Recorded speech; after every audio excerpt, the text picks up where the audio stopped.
You came alone? Take the 2 million and sign the papers. These 847 pages prove $41 million was stolen using your forged signature. You thought I came here to beg. I came here to expose your CFO, and you just sat there and watched. Chapter 1. The papers land while he's still in her bed. The city never truly went dark. That was the first thing Nora Caldwell had learned about Manhattan when Ethan brought her here 6 years ago.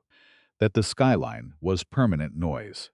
A constant pulse of amber and white that pressed against every window, like a reminder that the world outside was always moving, always awake, always wanting something.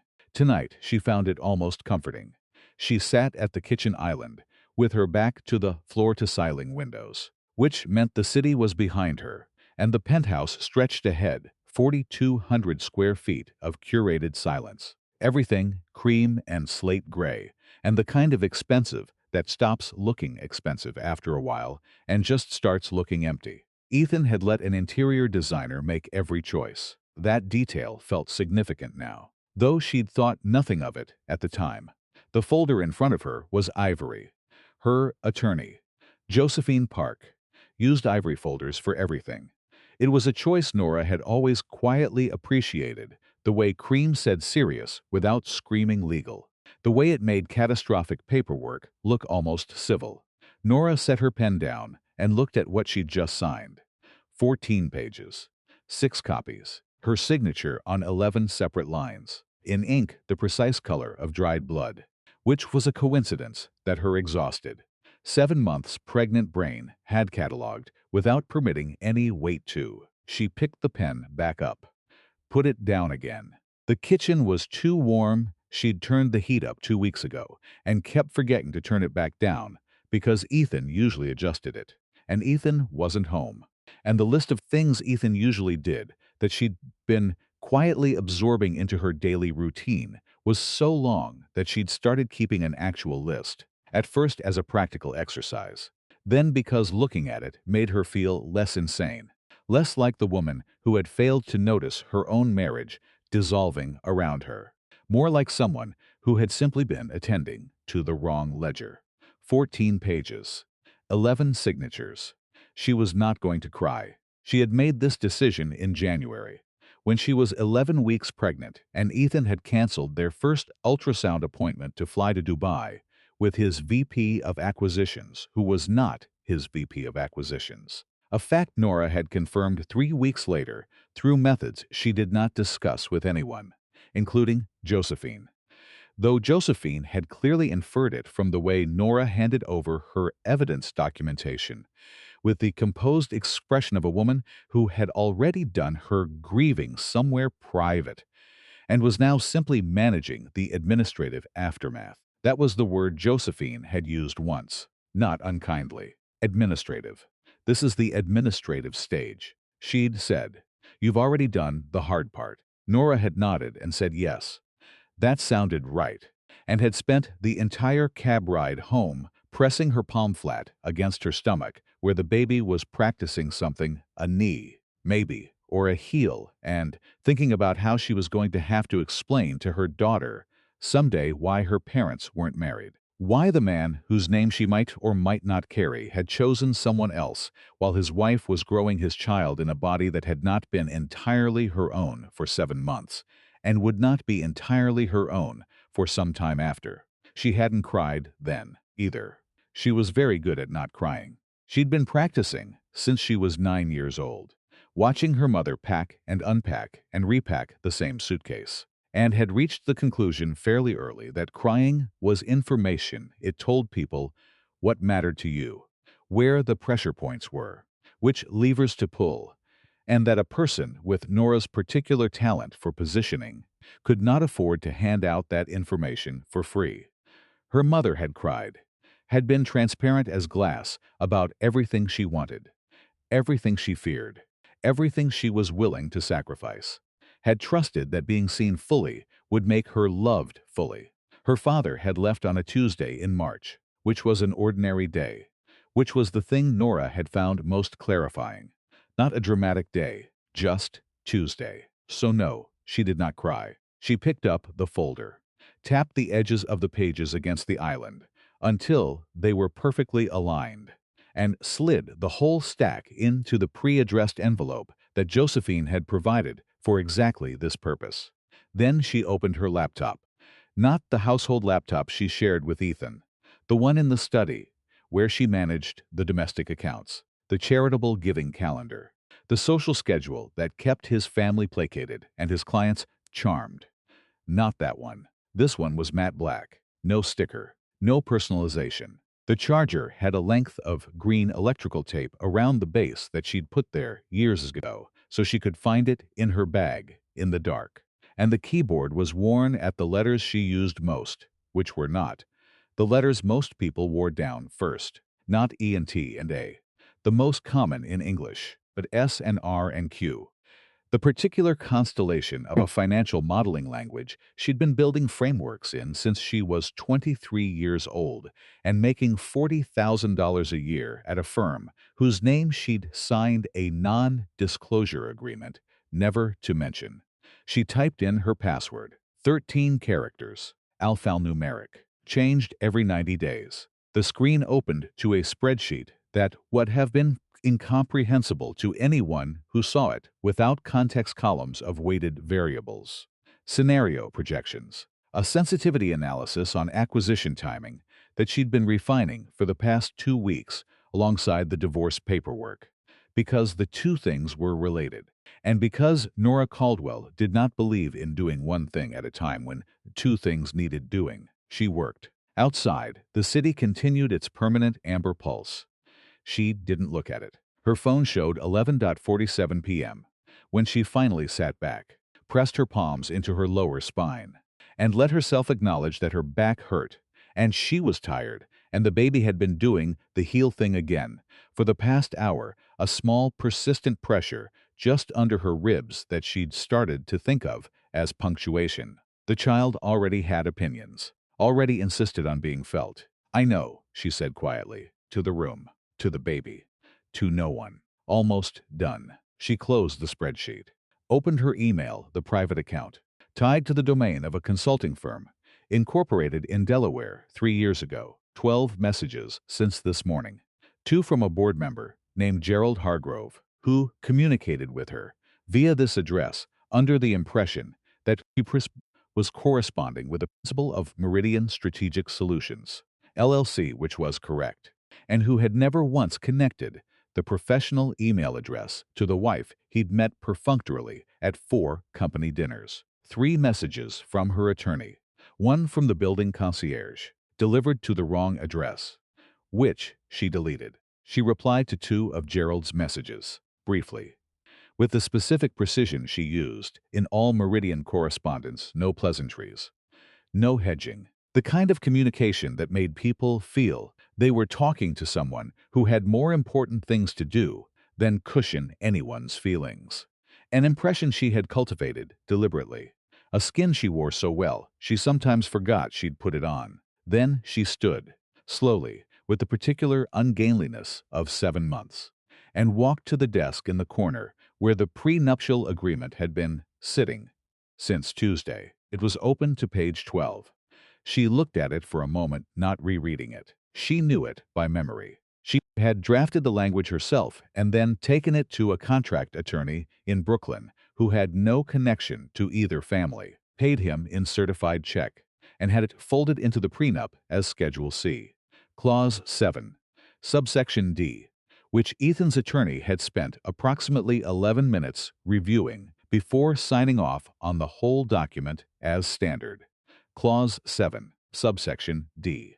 In the event of documented marital infidelity on the part of either party, or in the event that either party initiates dissolution proceedings, any and all intellectual property rights, consulting agreements, and carried interest arrangements held in the name of entities affiliated with the non-filing party shall revert fully and without encumbrance to said party within 30 days of filing, with no offset against marital asset distribution. She had put it there the way you put a fire extinguisher behind the wall panel, not because you plan to need it, but because you understand that the absence of a plan is itself a plan, And you are not that kind of person. She was not that kind of person.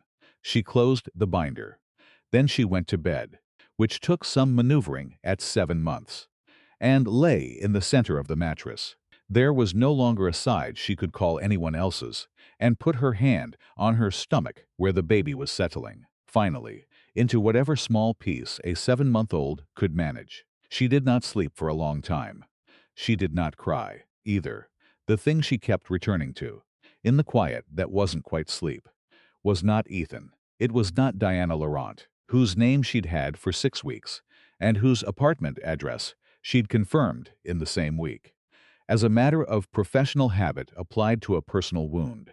It was not even the specific image of Ethan canceling an ultrasound for a woman who was not his wife. What she kept returning to was a dinner party 3 years ago, in the early autumn, before she'd been visibly pregnant with anything except the framework. She was quietly building a dinner party at the Hargrove estate in Greenwich, where Gerald, after a glass and a half of the kind of wine that makes honesty seem neighborly, had leaned toward Ethan and said, "Your wife has a remarkable instinct for value creation, Caldwell. You should use her more." And Ethan had laughed, not unkindly, not cruelly, just the laugh of a man to whom the sentence did not quite parse, and said, "Nora's not really a business person. She keeps me organized, though." Gerald had looked at Nora across the table. Nora had smiled. She had spent the drive home with her hands folded in her lap, watching the Connecticut darkness go past the car window, and had decided 2 things. First, that the architecture she was building would proceed entirely on its own schedule and not a minute earlier than she chose. Second, that Ethan was not cruel, which was both true and beside the point, because you could erase someone just as completely with inattention as with malice, and the outcome for the erased person was identical. She had been erased for years. She had allowed it, which was her own fault, her own flaw. And she had sat with that fact long enough to stop being surprised by it and start doing something about it instead. Not a business person, he'd said. She fell asleep thinking about that, and dreamed of nothing in particular, and woke at 5:47 to a city that was still, for once, almost quiet. Ethan Caldwell had a tell when he was lying. It wasn't anything dramatic, not a vocal shift, not visible sweat. It was a stillness. His whole body went slightly too calm, the way a person goes calm when they're focusing very hard on not being caught doing the exact thing they're doing. And if you'd spent enough years watching him across dinner tables and boardrooms and the specific terrain of a marriage conducted largely over phones and airports, you would have recognized it immediately. Diana Laurent recognized it. She found it charming, which told you something about Diana. They were in her apartment in Tribeca, one she'd chosen herself, not because Ethan had set her up somewhere. She was careful to be clear about that, at least internally. She made very good money in commercial property law, and had for some years. And the apartment had exposed brick, and a kitchen she almost never used, and a guest room that held boxes from her last move that she'd been meaning to unpack since 2021. The kind of apartment that said, "I am a woman who has priorities," without specifying what those priorities were. She was watching him from the couch while he stood by the window with his phone. That specific stillness spreading across his shoulders like weather moving in. "That's Nora's attorney's office number," she said, because she'd seen the name on his screen when he turned away. And Diana Laurent had reflexes that were not always kind. Ethan looked at her. "She calls sometimes." "Nora has." He stopped. "It's nothing. You're doing the thing where you go still." "I'm standing still because I'm standing, Ethan." She said his name the way she always said it, no softness, no apology, just the expectation of directness, which he'd told her once was one of the things he loved about her. She'd taken that as a compliment and filed away the corollary, that his wife presumably performed patience constantly, which meant she was performing something, and Diana had never quite decided whether she found that contemptible or quietly impressive. He turned the phone over in his hand. The attorney called twice in the last hour. From Josephine Park's office. Yes, she was quiet for a moment. Recalibrating. Josephine Park was not a therapist or a financial planner. She was a family law attorney with a practice on the Upper East Side who appeared in New York Magazine every 2 years on the list of people who had very quietly negotiated very large divorces. Diana knew this because Diana made it her business to know things. And you didn't pick up. It's late, Ethan. Again, just the name. He turned around, and she saw something cross his face that she recognized, but rarely saw the look of a man who understands that something is happening and hasn't yet decided whether to fully know it. She's 7 months pregnant, he said, as though this were an explanation for something. She wouldn't. She's not the kind of person who... What kind of person is she? He was quiet for a moment that lasted too long. He stopped. The word came out with the flatness of something retrieved from a drawer that hadn't been opened in a long time. She's content. The word landed in the room without weight, without texture, content, as though it were a personality, a complete description, a thing that required no further investigation. Diana studied him and saw, with the unsentimental precision that made her excellent at her work, that he had never really thought about it before. This moment had never sat down and built an actual picture of who his wife was in the privacy of her own hours. Because a content woman did not require a picture. She was just there, domestic and ambient and permanent as the kitchen appliances. Diana felt something cold pass through her that she would have identified, if she'd examined it honestly, as the specific discomfort of hearing something she understood too well. "Call her," she said. "It's midnight." "Then call the attorney." His phone buzzed in his hand. Not a call, a notification. He looked at it. His face did the stillness thing, but different this time. Faster. Like a shutter closing on something he didn't have words for yet. "What?" she said. He didn't answer for a moment. Then, the concierge at our building sent an alert. Someone used the after-hours courier service. He paused. A pickup. Diana was very good at arithmetic. At midnight. At midnight. The room was quiet. 4 floors below on the street. A car alarm started and then stopped, as though it too had thought better of making a scene. "Ethan," she said carefully. "I know," he said. He did not go home that night. Later, Nora would note this particular fact the way she noted everything, not for emotional weight, but for evidentiary value. He had been given notice, and he had stayed. Whatever remained of the marriage had already provided its answer before the question was formally posed. The courier arrived at the Caldwell Development offices at 7:54 the following morning, while Ethan was still asleep in Diana's guest room, not in her bed. He'd ended up on the couch at some point in the night, on top of the throw blanket she kept folded on the armrest, still in his shirt, his phone pressed face down against his chest like he was trying to keep it from escaping, or like he was trying to keep himself from reaching for it, which amounted to the same thing. The courier was 23 years old and delivering her 47th package of the morning, and had no particular awareness that the ivory envelope she slid through the secured mail slot of Caldwell Development's 49th floor lobby was anything other than what it appeared to be. Legal mail. Standard priority. Nothing marked urgent. It sat in the lobby for 11 minutes before the morning assistant found it. She looked at the return address, Park & Associates. Family law.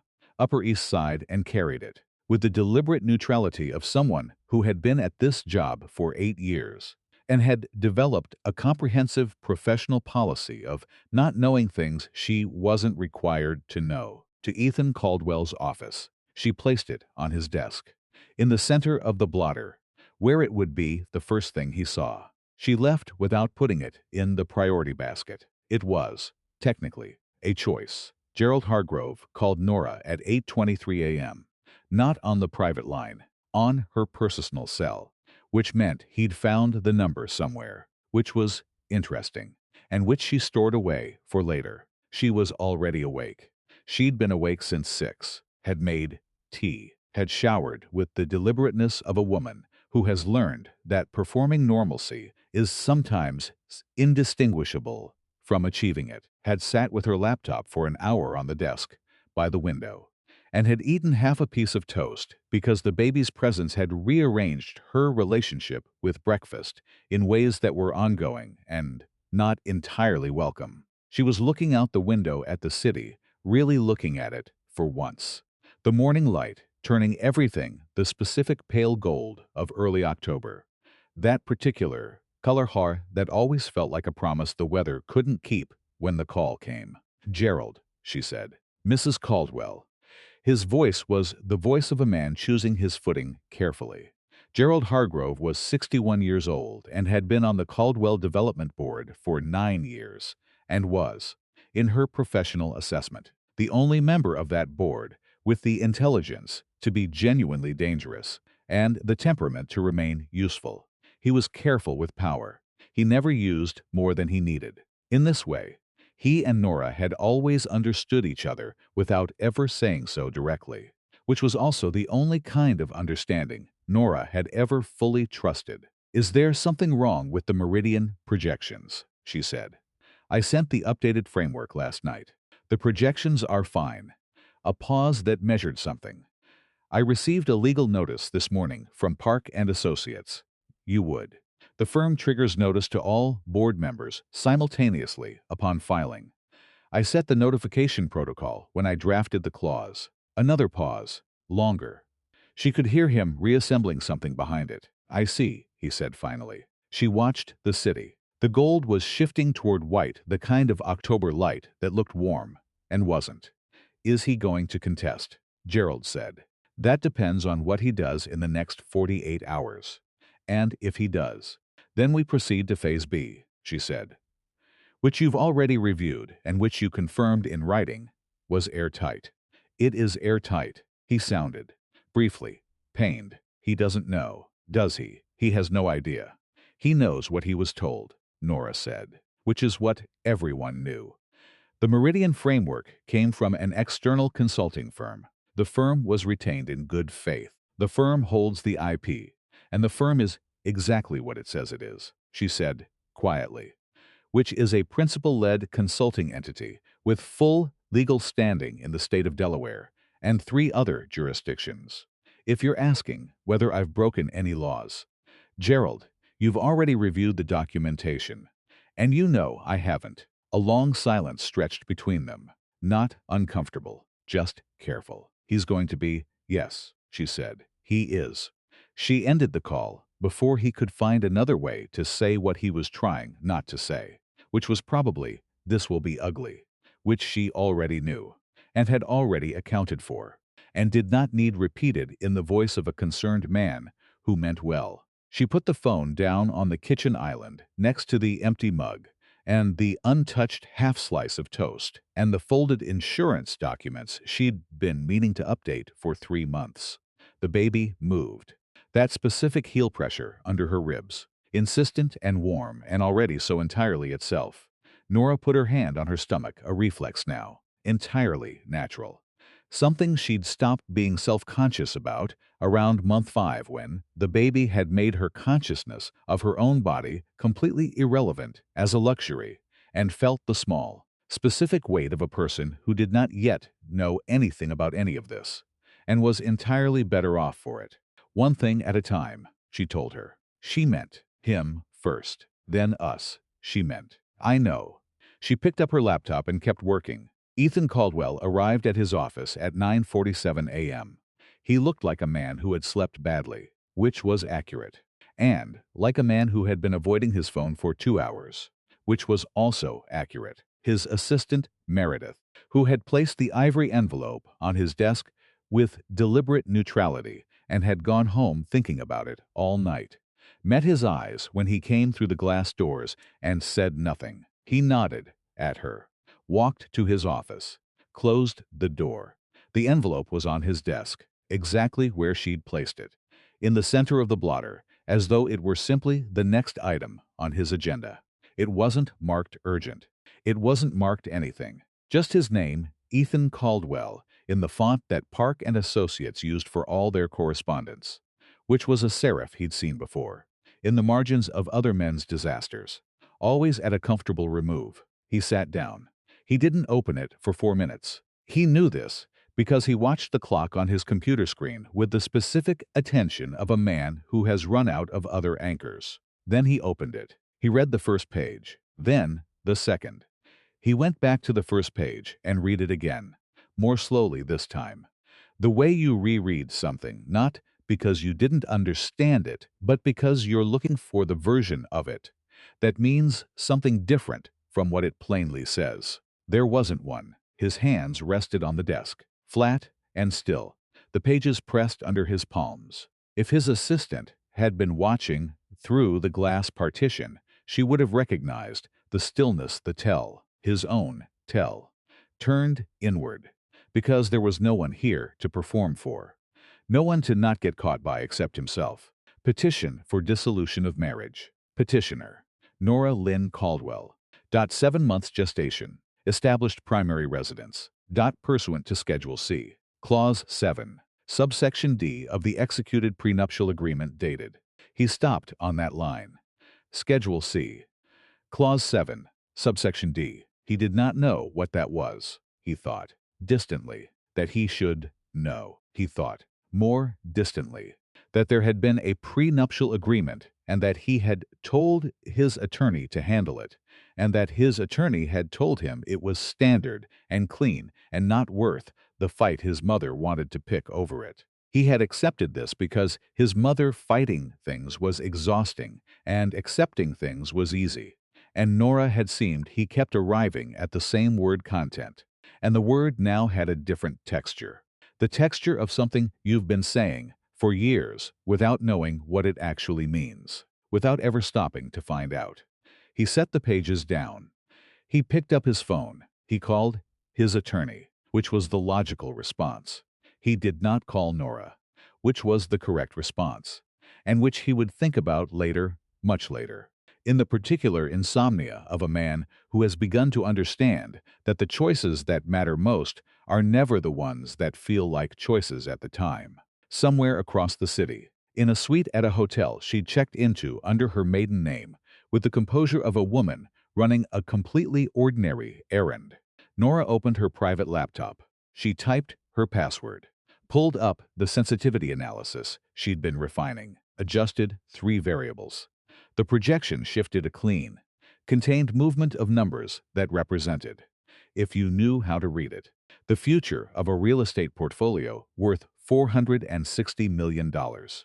If you knew how to read it, if you'd spent 2 years building it, layer by careful layer, in the margins of a life that had been designed by people who thought they were being kind to keep her from having time for exactly this. She looked at the numbers for a moment. Then she saved the file, closed the laptop, and ordered room service. The baby had opinions about breakfast. She was going to have to start listening to them more. Chapter 2. A man who never learned to read the room. The attorney's name was Preston Hale, and he had been doing divorce law for 22 years, which meant he had a particular face for receiving news, professionally receptive, carefully neutral. The practiced blankness of a man who has sat across from too many people on the worst days of their lives to permit himself the luxury of visible reaction. He put on that face now. Reading the prenuptial agreement Ethan had brought to his office at 10:45 in the morning, still wearing yesterday's shirt. It was not a short read. Ethan sat across from him in one of the low leather chairs that law offices of this type always had. The kind that cost more than they looked and were specifically designed to make the person sitting in them feel slightly too settled to pace, and watched Preston Hale read 14 pages of a document that Ethan had never read, and was beginning to suspect he should have. When was this drafted? Preston said. My previous attorney handled the prenup. Samuels. He retired. His firm, I can get you the records. I'll need them. Preston turned another page. Something in his expression shifted, almost imperceptibly, and then resettled. Who represented her? I don't know. Preston looked up. I don't know. Ethan said again, and the words sounded different the second time, not just as absence of information, but the shape of something he'd never thought to have. She had her own attorney. We kept it separate. I assumed it was someone her family connected her with. They have her uncle is in law, I think. Something like that. You assumed. I assumed. Preston set the pages down with a flatness that was its own communication, and folded his hands on the desk. Mr. Caldwell, in 22 years I have seen prenuptial agreements that were punitive, agreements that were generous, agreements that were carelessly drafted, and agreements that were masterworks of legal architecture. A pause. This is the latter. Ethan looked at him. What does that mean? It means that whoever drafted Schedule C drafted it to be overlooked. Preston picked up page 12 again, held it at a particular angle. It's embedded in the boilerplate language of the financial disclosure sections. The clause itself is technically dense. You'd need to know what you were looking for to find it. My predecessor, when he reviewed this initially, people told me it was standard. He was not wrong. In the sense that the document is formally standard in structure. He was. Preston paused, selecting his word with the precision of a man who bills by the hour and knows that certain words cost more than others. He was insufficiently thorough in his reading of the non-standard inclusions. Ethan let that land. Insufficiently thorough, which meant 11 minutes, which Ethan had known at the time and had allowed. Because Samuels had been his father's attorney, and his father had never lost anything he wanted to keep, and because Nora had been 29 years old, and quiet and content, and the word kept appearing, wearing different clothes each time, but arriving at the same place. What does the clause do? He said, though he'd read it twice in the car on the way here. In practical terms, Preston set the page down. If documented infidelity is proven, and the filing references a documentation package attached as Exhibit C, which I will need to review then, any intellectual property, consulting agreements, or carried interest arrangements affiliated with entities connected to your wife, revert to her in full. No offset against the marital estate. The marital estate is distributed separately under the standard terms. He paused.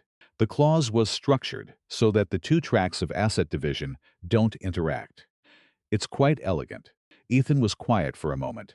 What entities? I'm sorry. She doesn't have entities.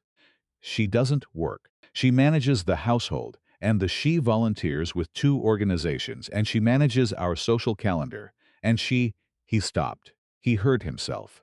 He made himself stop.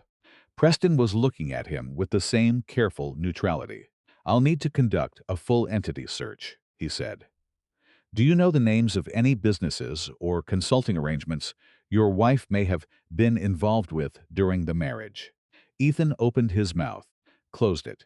Something was pulling at the edge of his memory.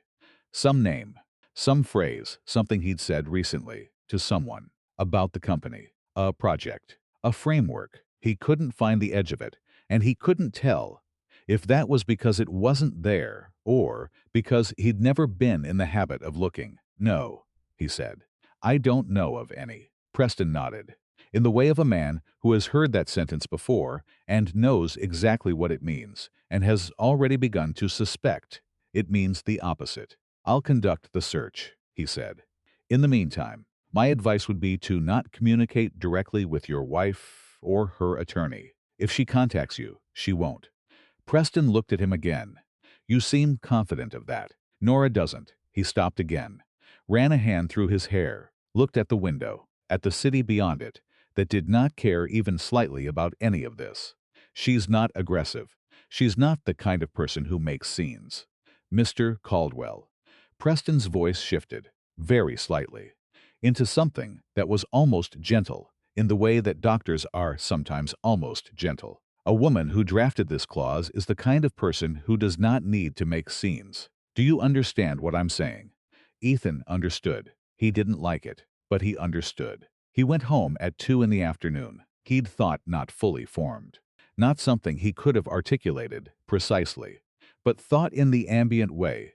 You think things you don't want to examine, that she would be there, that the penthouse would have her in it, at the desk, maybe, or in the kitchen, where she spent more time than anywhere, or on the terrace on the days when the weather allowed it, the specific silhouette of 7 months against the city beyond the glass. She was not there. The penthouse was exactly as it had always been, which was a particular kind of wrong. No evidence of disruption, no cleared spaces, no obvious absence of objects. Just the apartment, its cream surfaces and slate gray corners, the light coming through at the angle that meant mid-afternoon, and the silence that was different from the silence of a space between people, and identical to the silence of a space where there was only one person left. She had taken a bag, he thought.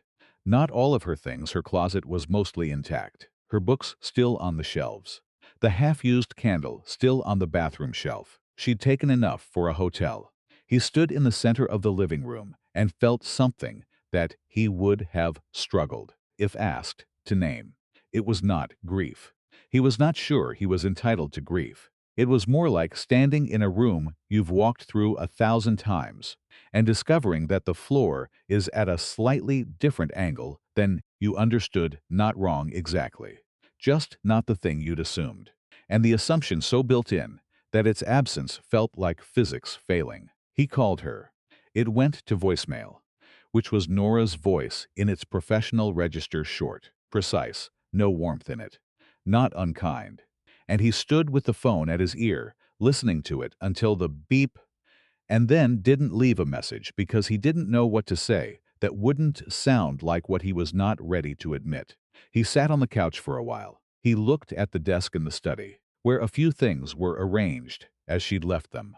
The household binders color-coded in a system he'd never learned.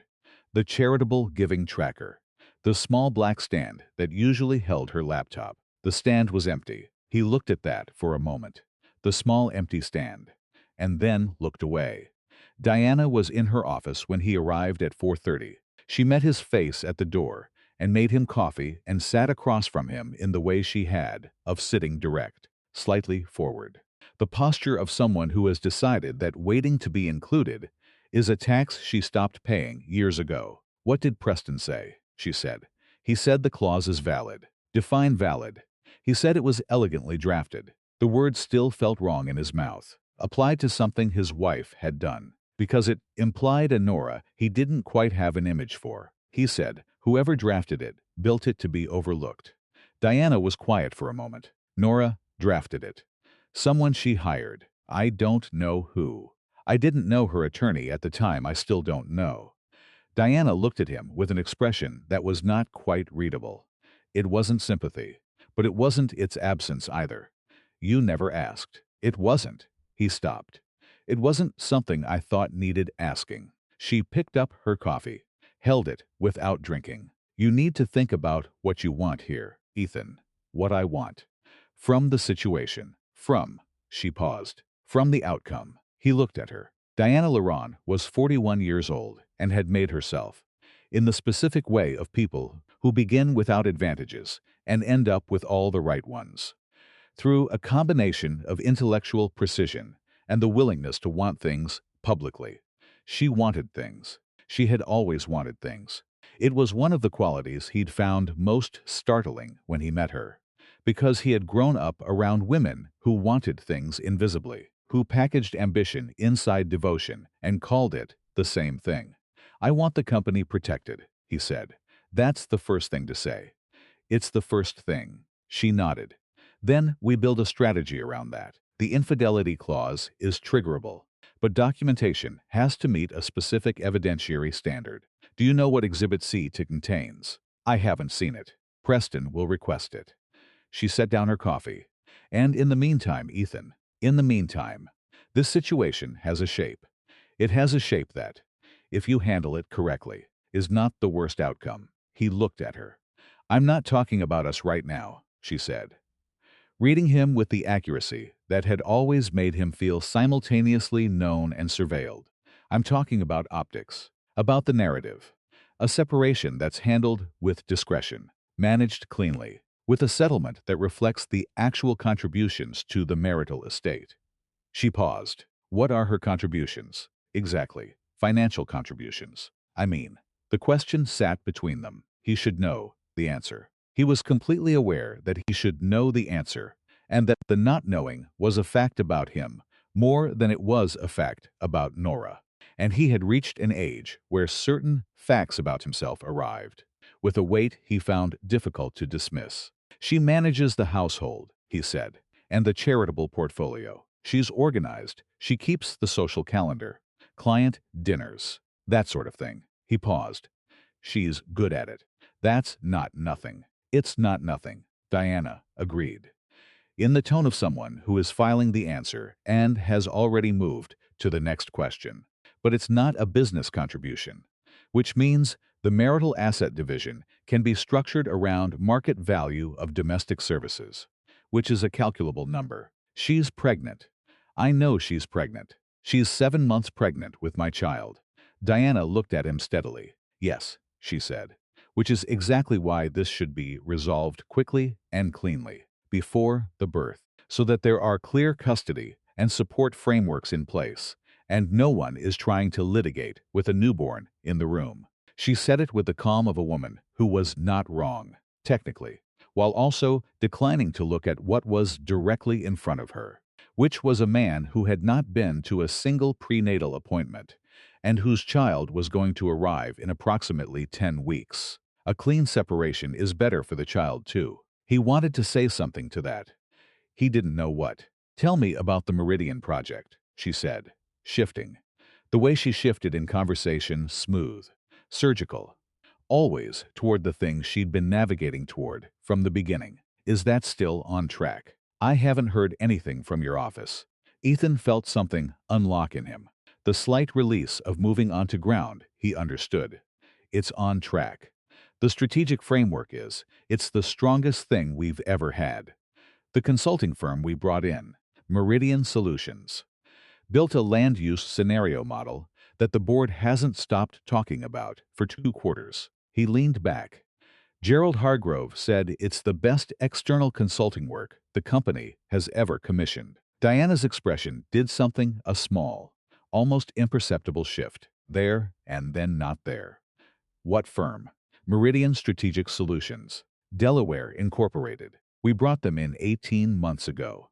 They built the acquisition framework for the Hudson Yards project. The whole Meridian building concept came from their projections. The name is even. He paused, laughed briefly, a sound without much humor. We named the building after the firm. Seemed right at the time. They'd built the intellectual foundation for the whole thing. Diana was very still. What? He said. Nothing. She picked up her coffee again. I've just heard the name mentioned. In passing, it's a good firm, private, small, but the principal is exceptional. Gerald talks about the principal like I don't know. Like he's never worked with anyone who thought that clearly about urban density projections. Ethan shook his head. I've never met them. They work through intermediaries. Keep a low profile. Gerald manages the relationship. You've never met the principal of the firm that built your flagship project's strategic framework. He heard something in her voice that he couldn't quite place. It was Gerald's engagement. He brought them in. I approved the retainer, but it wasn't my area. The framework came in. The board validated it. The returns spoke for themselves. You don't question work that works. Diana finished. Her voice had gone somewhere slightly distant. No, I suppose you don't. He looked at her. What is it? Nothing, she said again.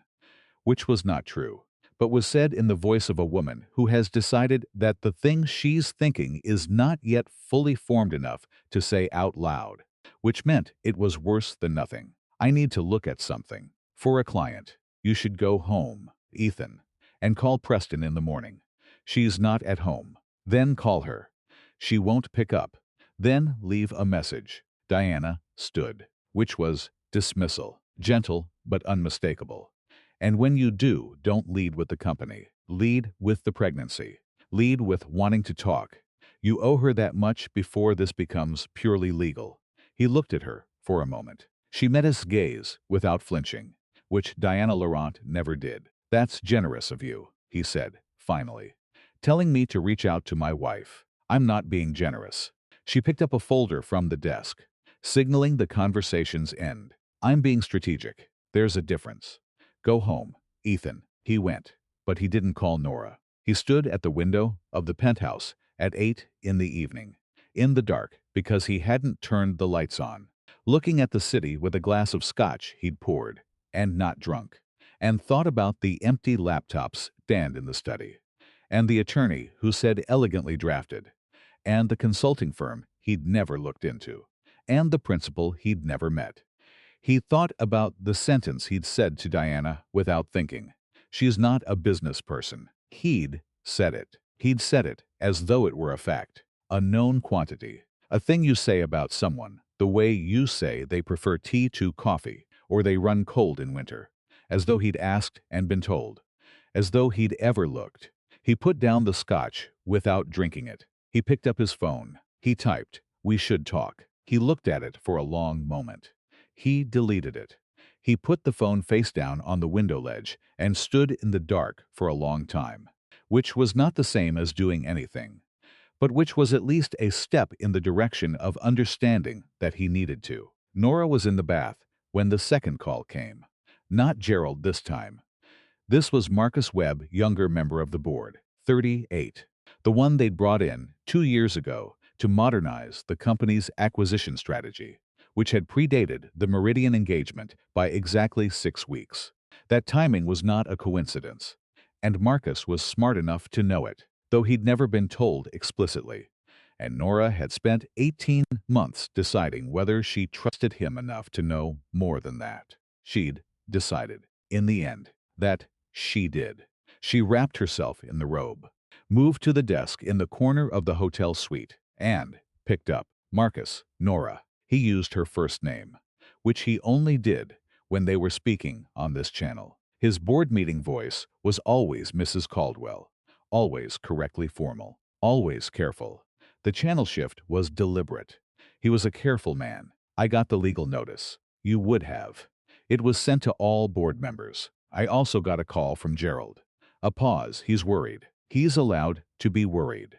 His concern is a reasonable response to genuine uncertainty. She pulled the belt of the robe tighter and sat in the desk chair, which was the good kind, a real desk chair, which was one of the things she'd asked for when she booked the suite, because she intended to work here for at minimum 3 weeks, and she was not going to do it in a chair designed for occasional use. Tell me what he said. He said the Phase B documentation is ready. He said you confirmed that in your call this morning.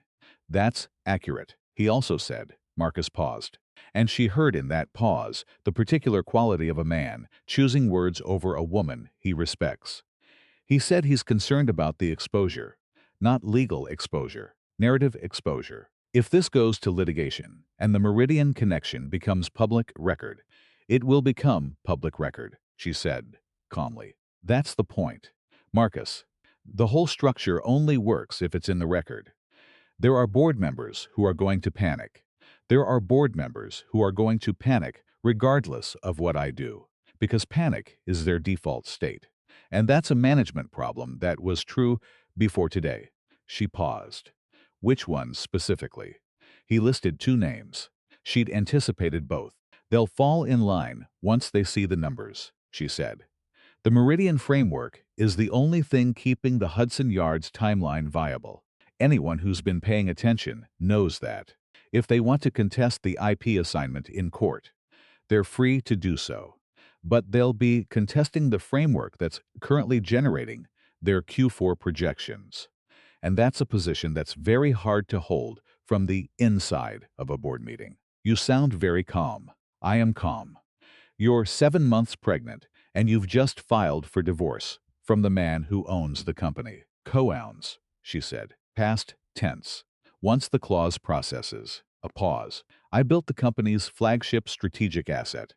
Marcus, what I own going forward is a function of paperwork, not of effort. The effort was always mine. The silence on the other end of the line had a quality she recognized, not disagreement, not discomfort, but the recalibration of a man who has known something intellectually and is arriving, for the first time, at knowing it fully. She'd seen it happen with Gerald in stages. Over 18 months of working sessions that Gerald had logged as meetings with a consultant, and which were, in function, the closest thing to a genuine professional partnership Nora had had since she stopped working under her own name. She hadn't stopped because she wanted to. She'd stopped because the marriage agreement, not the prenup, the informal one, the one negotiated between her new mother-in-law and Ethan's passivity, and the general ambient assumption of a certain kind of family had made clear that a wife with a public profile was a liability, and that a wife who was useful behind the scenes was an asset, and that these were the options on the table, and she could take them or leave them, which was not the same as a choice, but had some of its structure. She had taken them. She had spent 3 years building Meridian from the ground up in the spaces between social obligations and board dinners and prenatal appointments that she attended alone. And she had built it into something that now held the intellectual core of a $460 million urban development. And she had done all of it under a name that was not hers and at an address that was a Delaware registered agent. And the only people who knew were Gerald and Marcus and Josephine Park and the Brooklyn contract attorney who had drafted Clause 7, subsection D. And she had done it because her mother had made herself visible and been left on a Tuesday in March. And because she had misunderstood that lesson, had taken be useful behind the scenes from don't make yourself dependent, had taken don't be erased and turned it into erase yourself first, before they can, had confused invisibility with armor and worn it for 6 years while the man she'd married praised a consulting framework in front of his mistress without knowing it was his wife's. That was her flaw. She knew it. She had sat with it long enough to stop defending it. But the thing about structures built on flawed premises was that they could still be structurally sound. Meridian was sound. The clause was sound. The documentation in Exhibit C was airtight. She'd had it reviewed by 2 independent attorneys before she filed. She was not running away. She was arriving. "Marcus," she said, "I'm going to need you to hold the line with Gerald until the board meeting. Can you do that?" "What board meeting?" "There will be a board meeting," she said, "within the next 2 weeks. The timing depends on a few variables I'm still monitoring, but it will happen. When it does, I need you and Gerald calm." A pause. "And Ethan." She looked at the window. The city outside was the city it always was, permanent, indifferent, orange-lit, ongoing. Hotels above a certain price point gave you the city at a remove that felt almost like privacy. She had always thought she'd find that lonely. She didn't. "Ethan," she said, "will need to decide what he values. I've given him the structure to make that decision, clearly. What he does with it is his. That's—" Marcus stopped. "That's a very composed way to talk about your husband, my soon-to-be ex-husband." Another pause. Different quality. "Nora, are you? I know this isn't my place. But I'm fine," she said. "You don't have to be fine. That's all I'm saying. You're allowed to not be fine." She was quiet for a moment. Outside, the city pulsed. Somewhere below, a siren started and receded. The baby, who had been still for the past 20 minutes in the way she sometimes went still in the evenings, as though she too needed to turn down the volume occasionally, shifted one slow, full-body movement that Nora had learned to recognize as a resettlement, a repositioning, the whole small self adjusting to whatever the night required. "I know I'm allowed," she said. "I'm choosing not to be, for now. There will be time for the rest of it after." "After what?" "After it's done." She stood, moved to the window, and stood in the dark, looking out at the city with the phone against her ear. "Call me if Gerald gets cold feet. Otherwise, I'll see you at the board meeting." She ended the call. She stood at the window for a while, not thinking about anything in particular, which was its own kind of luxury. Then she went to the desk and opened her laptop. 4 hours later, at 2 in the morning, Ethan Caldwell was awake in the penthouse bedroom, staring at the ceiling. He had called her. He'd finally called her. At midnight, he'd sat with the phone for an hour and then called. It had gone to voicemail. He'd left a message, a short one, careful. The message of a man who is trying to say something and is not sure what it is yet. Something about talking, about wanting to talk before anything else moved. Before the attorneys made it into something, neither of them could reach across. He didn't know if she'd listen to it. He lay in the dark and thought about the name he'd said to Diana. Meridian Strategic Solutions. He thought about Gerald's face at the company dinner in Greenwich 2 years ago. The way he'd leaned toward Ethan and said, "Your wife has a remarkable instinct for value creation," and Ethan had laughed and said, "She's not really a business person," and Gerald had looked at Nora across the table with an expression Ethan had read as social courtesy. Had not read at all. He lay in the dark, and the city pressed against the windows in its permanent amber way, and something that was not quite panic and not quite recognition was doing slow, steady work somewhere behind his sternum. Meridian Strategic Solutions, the consulting firm she brought in. He was aware, distantly, that there was a question he could have been asking for 18 months that he had never once considered asking. He was aware that this was a fact about him. The baby was due in 10 weeks, he thought. I don't know who my wife is. And then, more slowly, the thing underneath. I never asked. He picked up his phone at 2:15 in the morning and typed a message to his assistant for 9 o'clock tomorrow morning. Pull everything on Meridian Strategic Solutions. Incorporation documents. Principal details. Full retainer history. Everything Gerald has on file. He put the phone down. He looked at the ceiling, he thought. She's not a business person, he thought. I said that to someone. He thought about the way you can hold a wrong understanding for so long it starts to feel like knowledge, and how it keeps feeling like knowledge right up until the moment it doesn't. He didn't sleep. Chapter 3. The wife nobody thought to ask about Preston Hale built cases the way certain architects built buildings from the outside in, establishing the visible structure before anyone examined the foundation.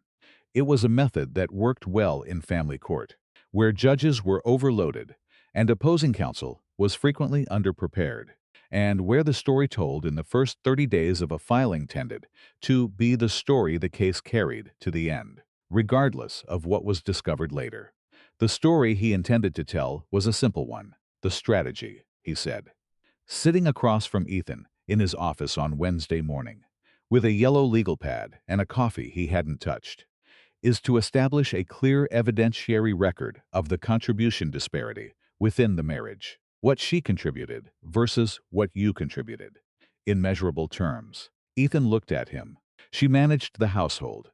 She did a significant amount of work for the company indirectly. Dinners, social obligations, client relationships. That work is categorizable, Preston said.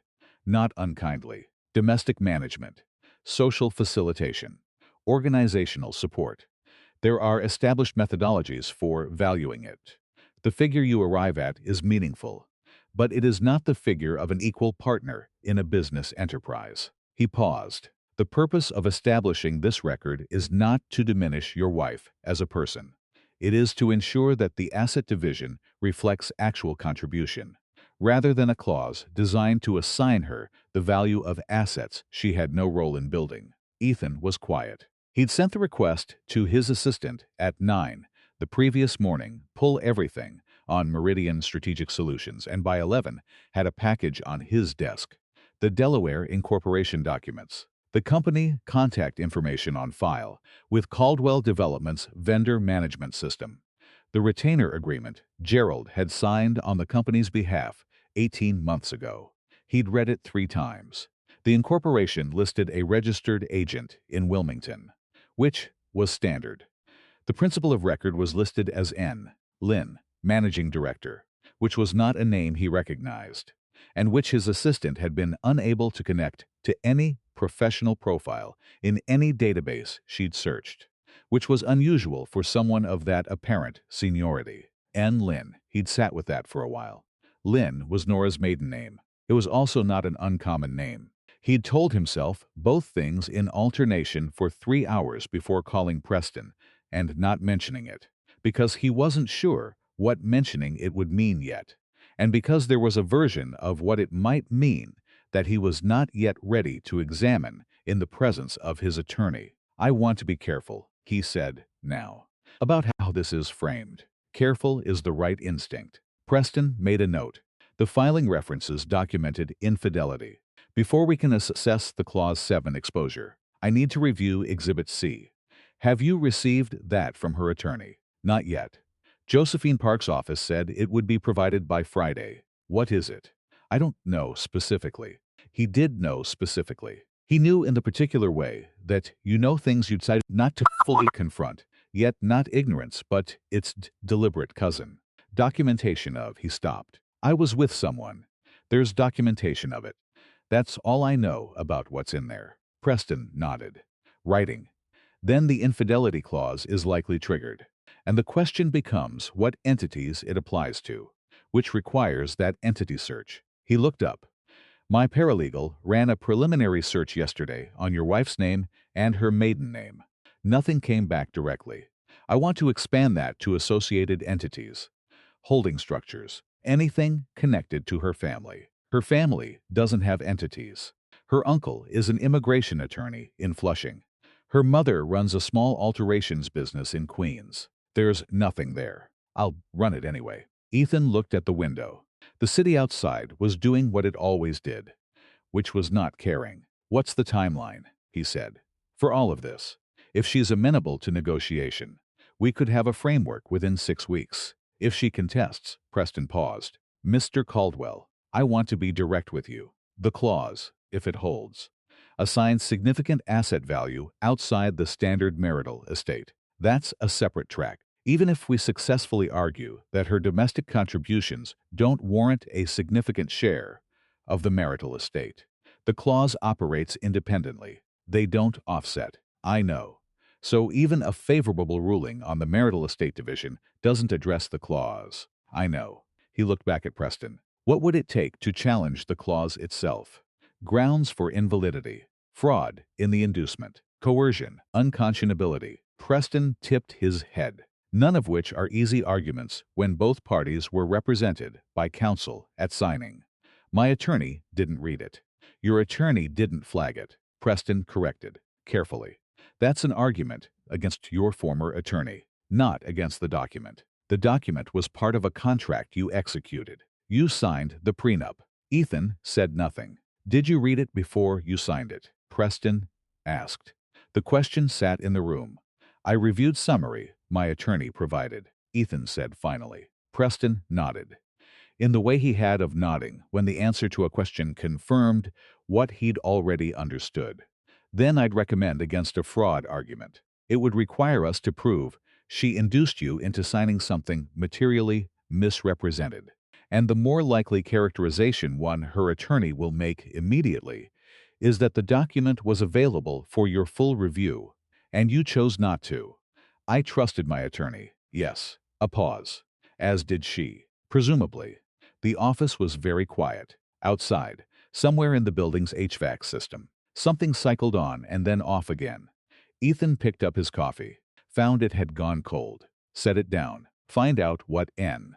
Lynn connects to, he said. Preston looked at him. The Meridian Principal. The registered name is N. Lynn, I want to know who that is. Preston made a note. He did not ask why, which was one of the qualities Ethan paid him for. Eleanor Caldwell called at 4 in the afternoon. Ethan saw the name on his phone and answered it on the second ring, because not answering Eleanor Caldwell's calls was a choice that required more energy than he currently had available. And he had learned this early in the marriage and had not unlearned it. I heard, she said, without preamble. This was Eleanor's mode. The immediate entry into the center of the thing. No circling. No contextualizing. Because circling implied that there was more than one perspective worth considering, and Eleanor Caldwell had never found that to be the case in any situation involving her family. Who told you? He said. That's not the relevant question. A pause that meant she was deciding how direct to be, which meant she'd decided to be very direct. There's a dinner Thursday evening. The annual recognition dinner for the Hudson Yards Project partners. You know this. You have known this for 6 weeks. I know, you and Nora are expected. He waited. I've already spoken to her, Eleanor said. He went still. You called her. I called her this morning, she answered. He thought about this. The fact that Nora had answered his mother's call within 24 hours of filing for divorce, while Ethan's own call had gone to voicemail and stayed there. He decided, in the interest of his blood pressure, not to examine it yet. What did she say? He said. She said she would attend. A pause, shorter this time. The pause of a woman recalibrating towards something she found slightly inconvenient to admit. She was very gracious about it. She said the optics of a sudden absence would be disruptive to the partners, and that she preferred to handle the transition discreetly. Ethan sat with the word transition for a moment. She used that word, he said. She did. Transition, Ethan. His mother's voice shifted into something that was not quite tenderness, but was the shape tenderness, left behind when it had been practiced into something more structural. I am not going to tell you that you've handled this well. I am also not going to tell you that this situation is simple. What I am going to tell you is that Thursday evening is a business obligation that predates this week, and that your attendance together, composed, civil, presenting a unified exterior is in the interest of the company, which is ultimately in the interest of everyone involved, including your child, he thought. She said, transition. What else did she say? He said. When you called. A pause, she asked how I was. That's it, she asked, after Margaret. Margaret was Eleanor's housekeeper, who had been with the family for 14 years and whom Nora had always been more genuinely warm toward than Eleanor had ever entirely known what to do with. And she asked if I needed anything from her, practically speaking, for the dinner. If there were arrangements she'd committed to that she should confirm or hand off. Ethan was quiet. She's not angry, Eleanor said, and there was something in her voice, not quite surprise, but the echo of surprise, the shape of something that had once surprised her and had since been processed into a different category. I expected. She stopped. I'm not sure what I expected. He knew what she'd expected. Eleanor Caldwell had expected what everyone expected of Nora, which was the performance of a certain kind of woman, distressed, perhaps, or quietly devastated, or gently reproachful, or some combination of these that would allow the people around her to manage and arrange and feel useful. What Eleanor had gotten instead was a woman who asked after the housekeeper and offered to hand off arrangements. And this had apparently left Eleanor in the particular position of someone who has prepared extensively for an argument that failed to materialize. Thursday, he said. 7 o'clock. The Four Seasons. Private dining room. I'll send the car. I'll send my own car. A pause then. Fine. And then, unexpectedly, before she ended the call, she's 7 months pregnant, Ethan. Whatever else is happening. Remember that. He did not tell his mother that he'd thought of little else since Monday morning.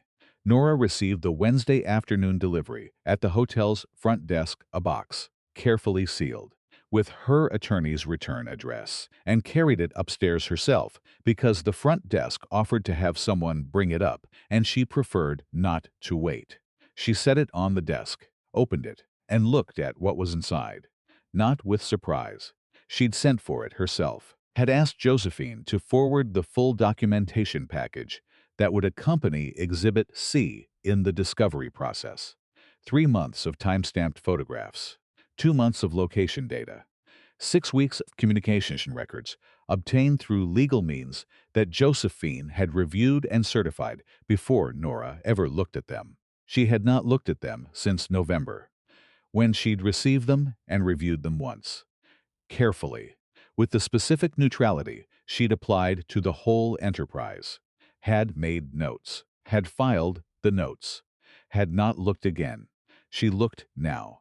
It was not easier the second time. She'd thought it might be, had thought that the distance of months and the concrete reality of having acted on the information would make it into something more administrative, more contained the way a medical diagnosis eventually becomes just the name of a thing you're managing rather than the name of a thing that happened to you. It was not easier. She looked at the photographs for exactly as long as was necessary to confirm that they were what she remembered them to be. Then put them back in the file, and put the file in the bag she was keeping beside the desk with the legal materials. She sat for a moment with her hands flat on the desk. The baby was still. She'd been still for about an hour, one of those long, quiet intervals that Nora's obstetrician had told her were normal, were just sleep, were not a thing to read into. Nora did not read into them. She simply noticed, each time, the specific texture of that stillness, the way the usual presence of the baby's movement was pervasive enough that its absence was its own kind of weight. "Still with me," she said. A beat, and then a small, unmistakable shift. Not the heel pressure, something slower, more deliberate. A turn, maybe, a reorientation. "Still here," said the movement. "Still here." Nora exhaled. She opened the laptop. Thursday arrived, the way the week had been arriving steadily, without drama. The city cycling through its October light from gold to white to gray. Nora, dressed for the dinner with the same deliberateness she'd been bringing to everything, not performing, not minimizing, not constructing a version of herself designed for anyone's comfort. She wore the black dress, the good one, the one with the empire waist that accommodated 7 months without announcing them, that she'd bought in September, thinking she might need it for something, though she hadn't known for what. She looked at herself in the hotel mirror. She looked, she thought, exactly like who she was, which was either reassuring or not, depending on what you needed reassurance to look like. The car Eleanor sent anyway arrived at 6:45. Nora got in. The Four Seasons private dining room held 22 people on a Thursday evening in October, and Nora knew 14 of them by name, 8 of them by more than name, and 3 of them in ways they were not aware of. Gerald Hargrove was already at the bar when she arrived. He saw her from across the room. She watched him see her, watched the precise sequence of recognitions cross his face. Nora, Mrs. Caldwell, the situation, what the situation means, and she watched him make the choice, in about 4 seconds, to cross the room. Mrs. Caldwell. He took both her hands, which was not his usual greeting. "You look well, thank you, Gerald." She gave him the look that meant not here, not tonight. We're fine a look she'd never had to teach him. He'd learned it somewhere in the first year of working with her. The same way he'd learned when to speak first in meetings and when to let silence do the work. Is the Meridian display up? "I heard the team was doing a build model this evening.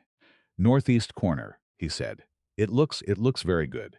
He held her hands a second longer than necessary, which was the only deviation he allowed himself, and then released them and stepped back and became Gerald Hargrove. Board member, again. Very good indeed. She moved into the room. She spoke to 6 people in the first 20 minutes. She asked 3 of them questions she already knew the answers to, because people remember conversations in which they were made to feel interesting. And she had spent 6 years making the right people feel interesting at precisely the moments it mattered.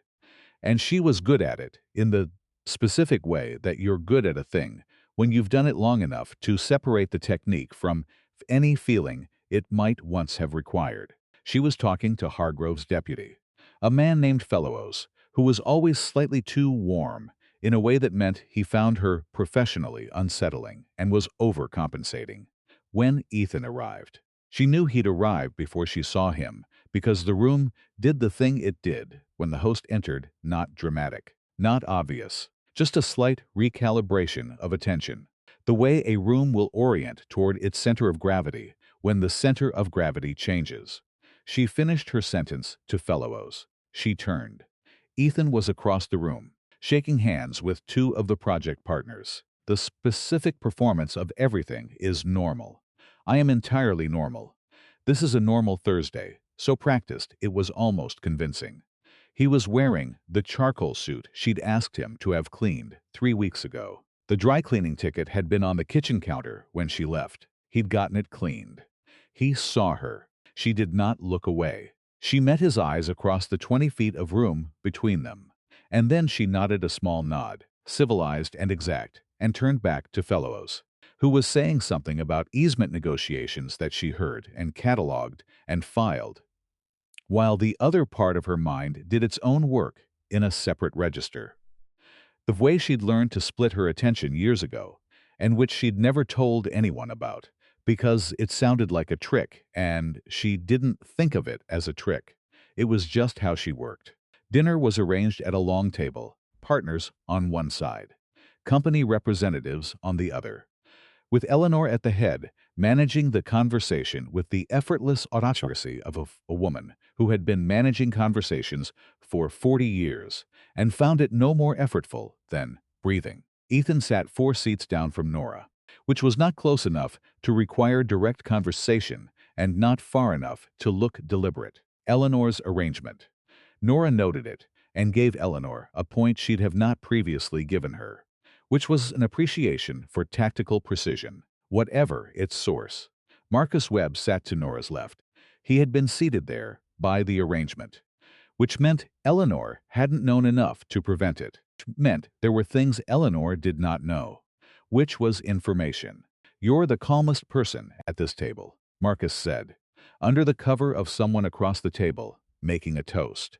"I'm having a lovely evening," she said. Nora, Marcus. She looked at him briefly, not with warmth, because warmth was information, and this was a public table with 14 witnesses, but with the expression that meant, "I hear you, and I'm fine, and please don't make this into something people will remember seeing." The build model in the corner. "Did you look at it?" "I did." "And?"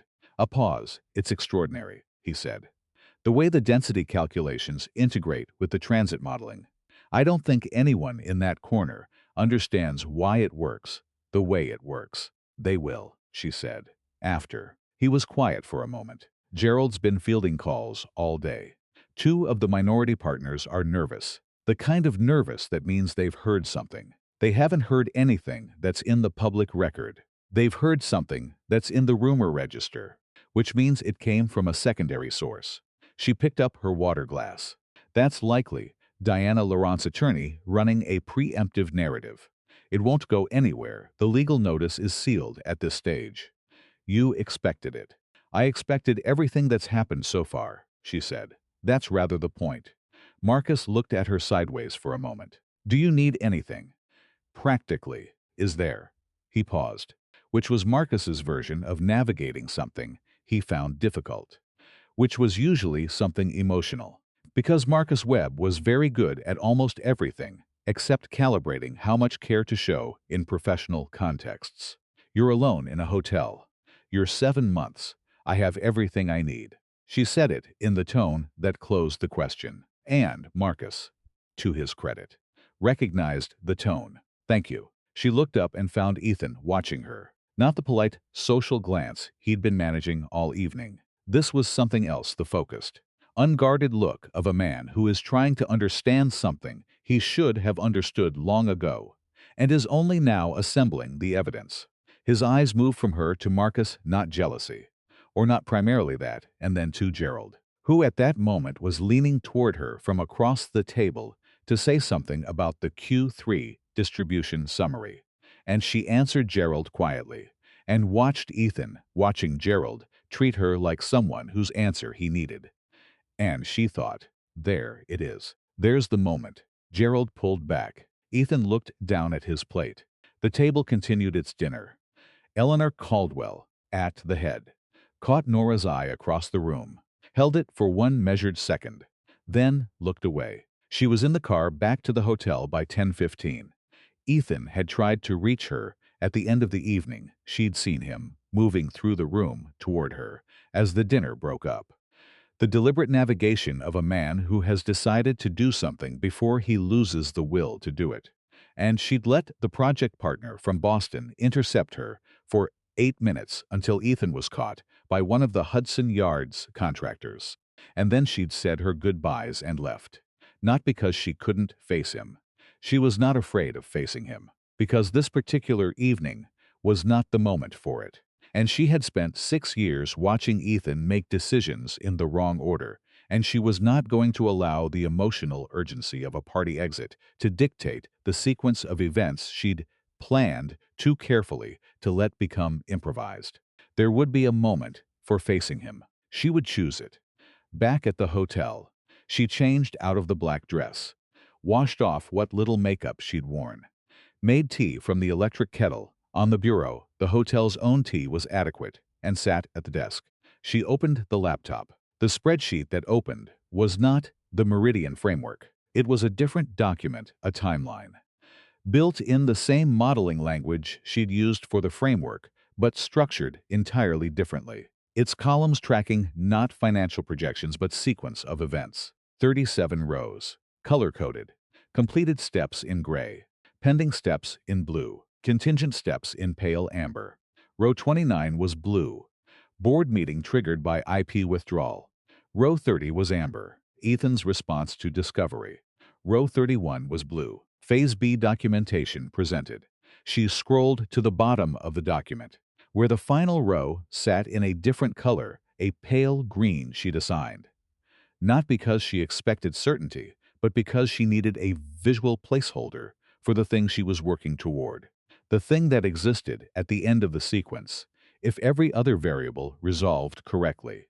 Row 37, outcome, term set on her terms. She looked at it for a while. Then, she opened a new window and began reviewing the Phase B documentation that Josephine had assembled, the full IP registry for Meridian Strategic Solutions, the chain of title on the framework components, the board's own communications compiled under the discovery rules, and therefore fully accessible, praising the Meridian framework in language that would make any litigation argument against its value effectively impossible.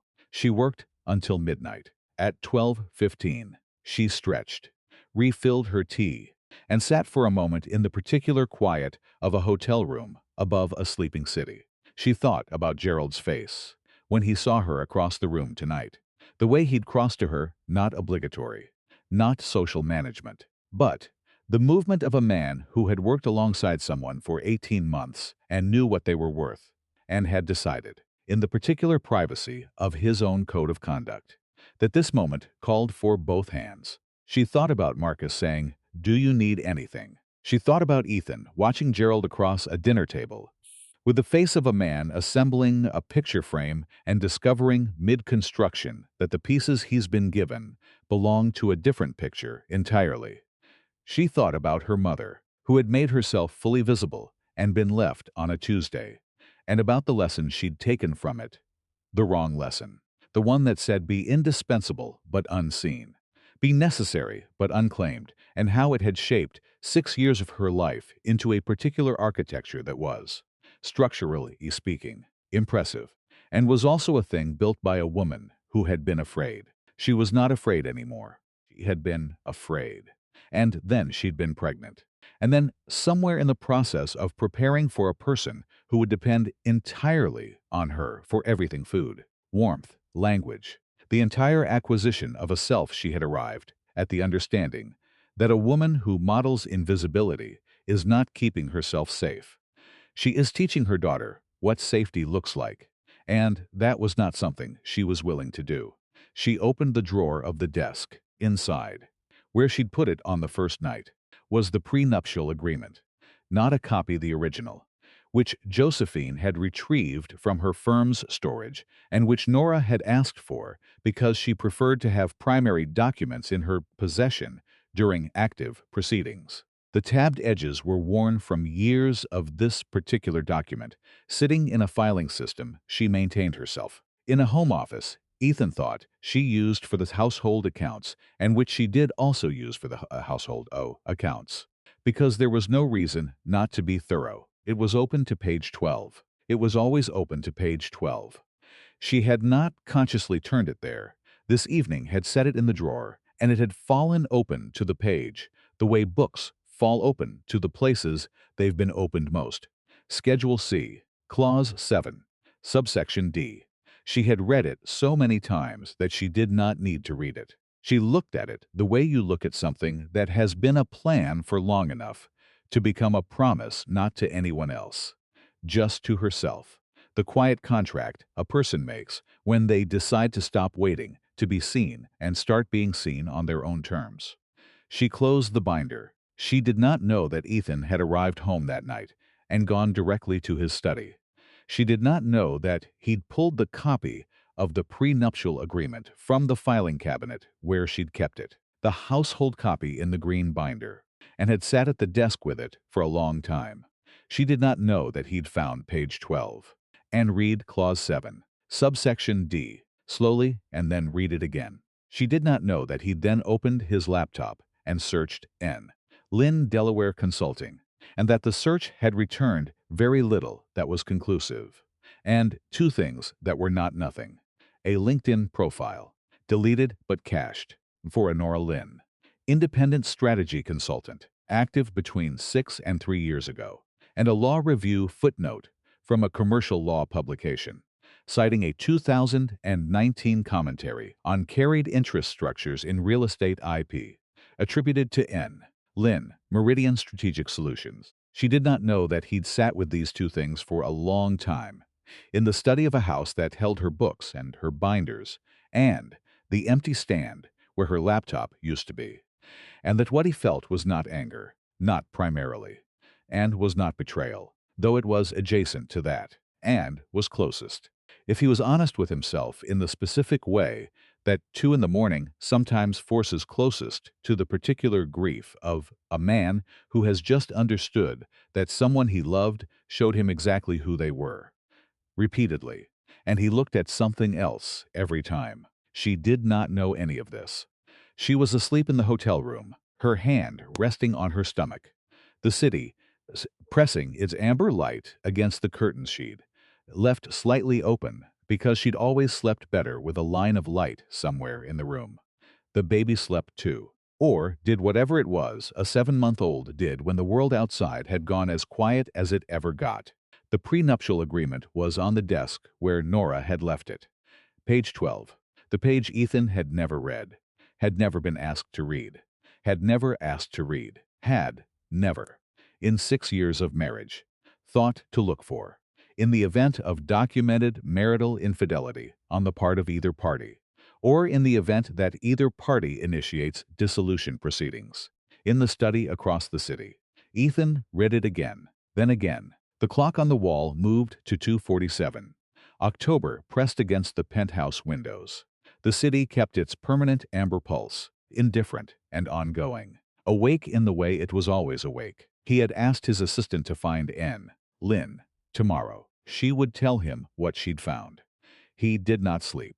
Neither did the city. Neither, for a while, did whatever was coming next. Chapter 4.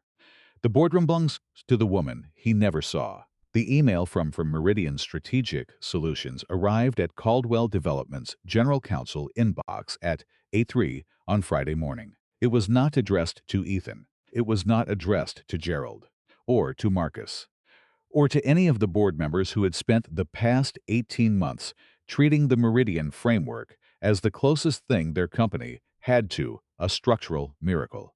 It was addressed to the general counsel, a careful woman named Patricia Cho, who had been in corporate law for 27 years and who read the email twice before picking up her desk phone and calling Gerald Hargrove's direct line, because Gerald had managed the Meridian relationship from the beginning, and because Patricia Cho did not believe in delivering information above her pay grade without first confirming she'd read it correctly. She had read it correctly. The email was 9 sentences long and was written in the language of a firm that had retained excellent legal counsel and intended to use it. Formal, precise, entirely without ambiguity. Meridian Strategic Solutions, LLC, Lamsley, notifying Caldwell Development that the strategic framework components delivered under the retainer agreement of 18 months prior, including but not limited to the land use scenario modeling,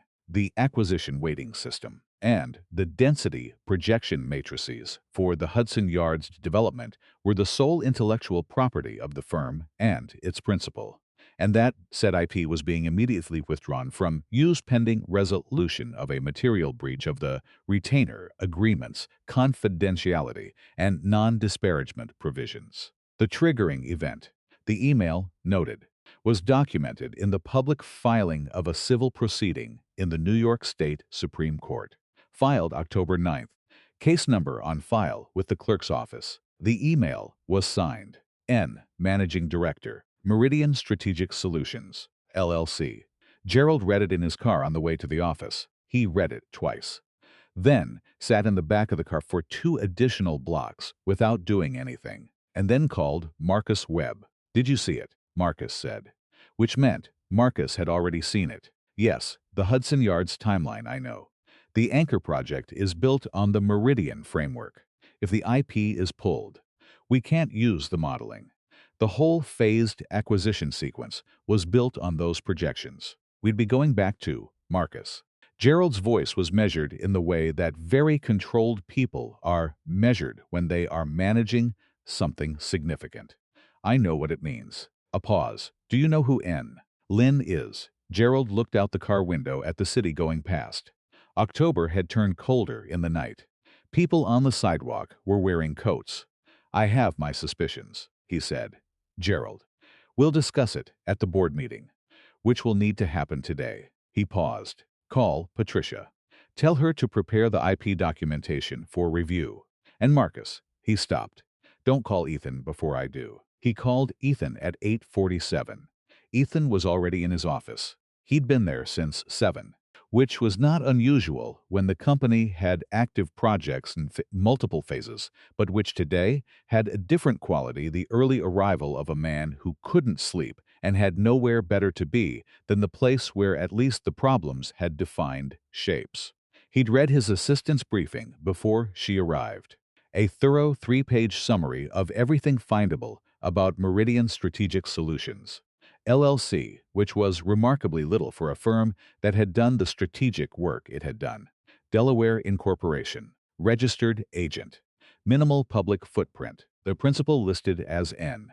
Lynn, no professional profile currently active, a cached LinkedIn profile, dating to 3 years before the Meridian Incorporation, for a Nora Lynn, independent strategy consultant, whose listed skills were financial modeling, urban development analysis, and real estate IP frameworks. Nora Lynn, N. Lynn. He had sat with his coffee going cold for 20 minutes before his assistant arrived, looking at those 2 names next to each other on his desk. And he had thought about a lot of things, and had then put the briefing face down on the desk and answered emails until Gerald called. "We have a problem," Gerald said. Ethan listened to him read the email. He listened to all 9 sentences, including the one with the case number. In it, his case number. Nora's case number. The case that was somehow also, apparently, the mechanism by which the intellectual architecture of his company's most important project was now suspended in mid-air above a legal dispute that he was on the wrong side of. "Call an emergency board meeting," he said. "I've already asked Patricia to coordinate. 11 o'clock. A pause. "Ethan." "I know," Ethan said. "Do you?" A longer pause. Ethan looked at the briefing, faces down on his desk. "I'm starting to," he said. The board met at 11 in the main conference room on the 48th floor, not the smaller executive room where the strategy sessions happened, because Patricia Cho had correctly assessed that what was coming required the formal table and the formal chairs and the formal weight of a space that communicated. "This is serious," before anyone said a word. 7 board members, Patricia, the VP of Development, and 2 of the project leads on the Hudson Yards build. 11 people in a room with a view of Midtown that had never felt less relevant. Ethan arrived at 10:58, took his seat at the head of the table, and looked at the faces around him, some worried in the open, well, people who have been told there's a problem without being told its shape. Some worried in the more specific way of people who have been told exactly what the shape is and are waiting to see how Ethan handles it. Gerald was in his usual seat. He looked at Ethan and then looked at the door. "We're waiting for someone," Ethan said. "There was a formal request," Patricia said, from her seat to his left. She had a folder open in front of her and was looking at it. "Under the terms of the retainer agreement, Meridian Strategic Solutions has the right to send a principal representative to any proceeding involving the disposition of their IP. The request came through this morning's email." Ethan looked at her. "Their representative is coming here. She's already here." Gerald said. The door opened. Nora did not make an entrance. That was the thing Ethan would think about later, when he had time to think about it. She did not frame herself in the doorway, did not pause to let the room register her, did not do any of the things you'd do if you wanted the room to feel the weight of a moment. She simply came in. She was wearing a charcoal blazer over the kind of structured dress she'd worn to his company events for years, and her hair was the way it was always arranged, for professional occasions pulled back. Nothing loose, and she was carrying a document bag in one hand and had her other hand free, not on her stomach, not performing the pregnancy, just free, like a person who worked. She crossed to the far end of the conference table, the end opposite Ethan, which was not the guest end, but the other primary position. The seat a second principal might take, and set the document bag down, and took out the items she'd come to present, and arranged them with the practiced efficiency of someone who had done this particular gesture before, in other rooms, in other configurations. She had done this before, in other rooms, in other configurations, under a name that was her own maiden name. The room was extremely quiet. Gerald Hargrove looked at his hands. Marcus Webb looked at Ethan. Ethan looked at Nora. Mrs. Caldwell. Patricia Cho said, carefully. Ms. Lynn, Nora said, pleasantly. And the correction landed in the room, without drama, and with the weight of a door being locked. Not hostile, just precise. In this context, I'm representing Meridian Strategic Solutions. It's cleaner to use the professional name. Patricia nodded. In the way of a woman who has been in too many rooms with too many complicated situations to let her face communicate more than she intended. The board appreciates your attendance. I appreciate the invitation. She looked at the room. Looked, and Ethan watched this. Watched her eyes move across the faces, around the table, with the specific assessment of someone who has known these people, has managed their relationships from a careful distance for 18 months, and is now meeting them for the first time in the capacity that was always the real one. I'll be brief, because I know the timeline is the pressing concern, and I'd rather get to it. She put 3 sets of documents on the table. One set stayed at her end. One set was handed to Patricia. One set she pushed toward the center, within reach. The first document is the full IP registry for the Meridian Strategic Framework, as developed under the retainer agreement with Caldwell Development. It includes the original modeling architecture, all derivative components, the acquisition weighting system, and the density projection matrices. The chain of title is clean and documented to creation date. She paused. If anyone has questions about the specifics, I'm prepared to answer them. Though I expect most of what's in there will be self-explanatory to the people in this room who've been working with it. No one said anything. The second document is the retainer agreement, with the relevant breach provisions flagged. The confidentiality provision was triggered by the civil filing, which made the retainer relationship a matter of public record through the case documentation before Meridian had the opportunity to control that disclosure. The provision is explicit on this point. She paused again. I want to be clear that I'm not here to litigate the breach. I'm here because the situation created by the filing requires resolution, and because I believe that resolution is achievable in a way that protects the project timeline. Gerald looked up. Meaning, he said, meaning the IP withdrawal is a leverage mechanism, not an end state. She looked at Gerald, then at Ethan, then back at the room at large.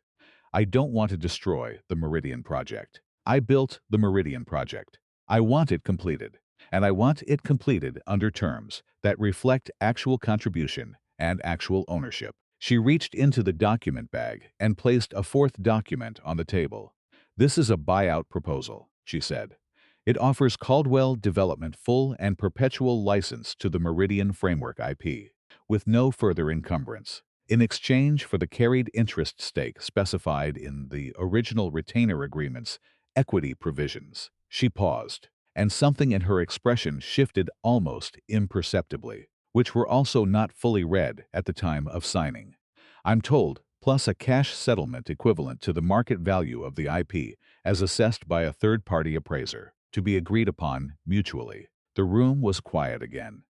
Different quality of quiet this time, not the stillness of shock, but the specific silence of people doing arithmetic. The project timeline holds, she continued. The modeling stays in place. The build schedule proceeds. The only change is that the asset value is distributed in a way that reflects who built it. She looked at the center of the table. That's the offer. It's open for 48 hours. Patricia was already reading. Two of the board members had reached for the center stack of documents. Gerald was watching Ethan.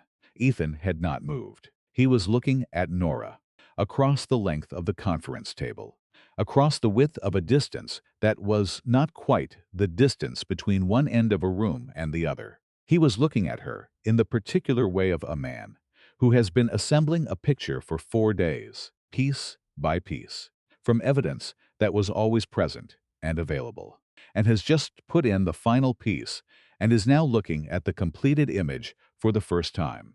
She met his gaze. She held it. She did not perform anything for him. She did not offer softness or hardness, did not apologize with her expression or challenge with it. She just looked at him, clearly, from across the table, and waited. "How long?" he said. The room did not go quieter because it was already very quiet. But something changed a collective decision by 11 people to stop doing anything except listening. The firm was incorporated 3 years ago, she said. The Caldwell engagement started 18 months ago. The framework was substantially complete in 12 months. A pause. The prenuptial clause was drafted before any of that. Before the marriage. In the document your attorney had for 2 weeks and described to you as standard. A board member at the far end of the table started to say something. Gerald looked at him and he stopped. "I need to understand something," Ethan said. "I expect you do. You built this." He stopped. Started again. "The entire strategic basis for the company's flagship project. You built it. Yes. Under your maiden name. Yes, while we were." He stopped again. The word he reached for was married, and it was accurate, and it also felt, in this moment, like the most inadequate word in the English language for the thing it was supposed to describe.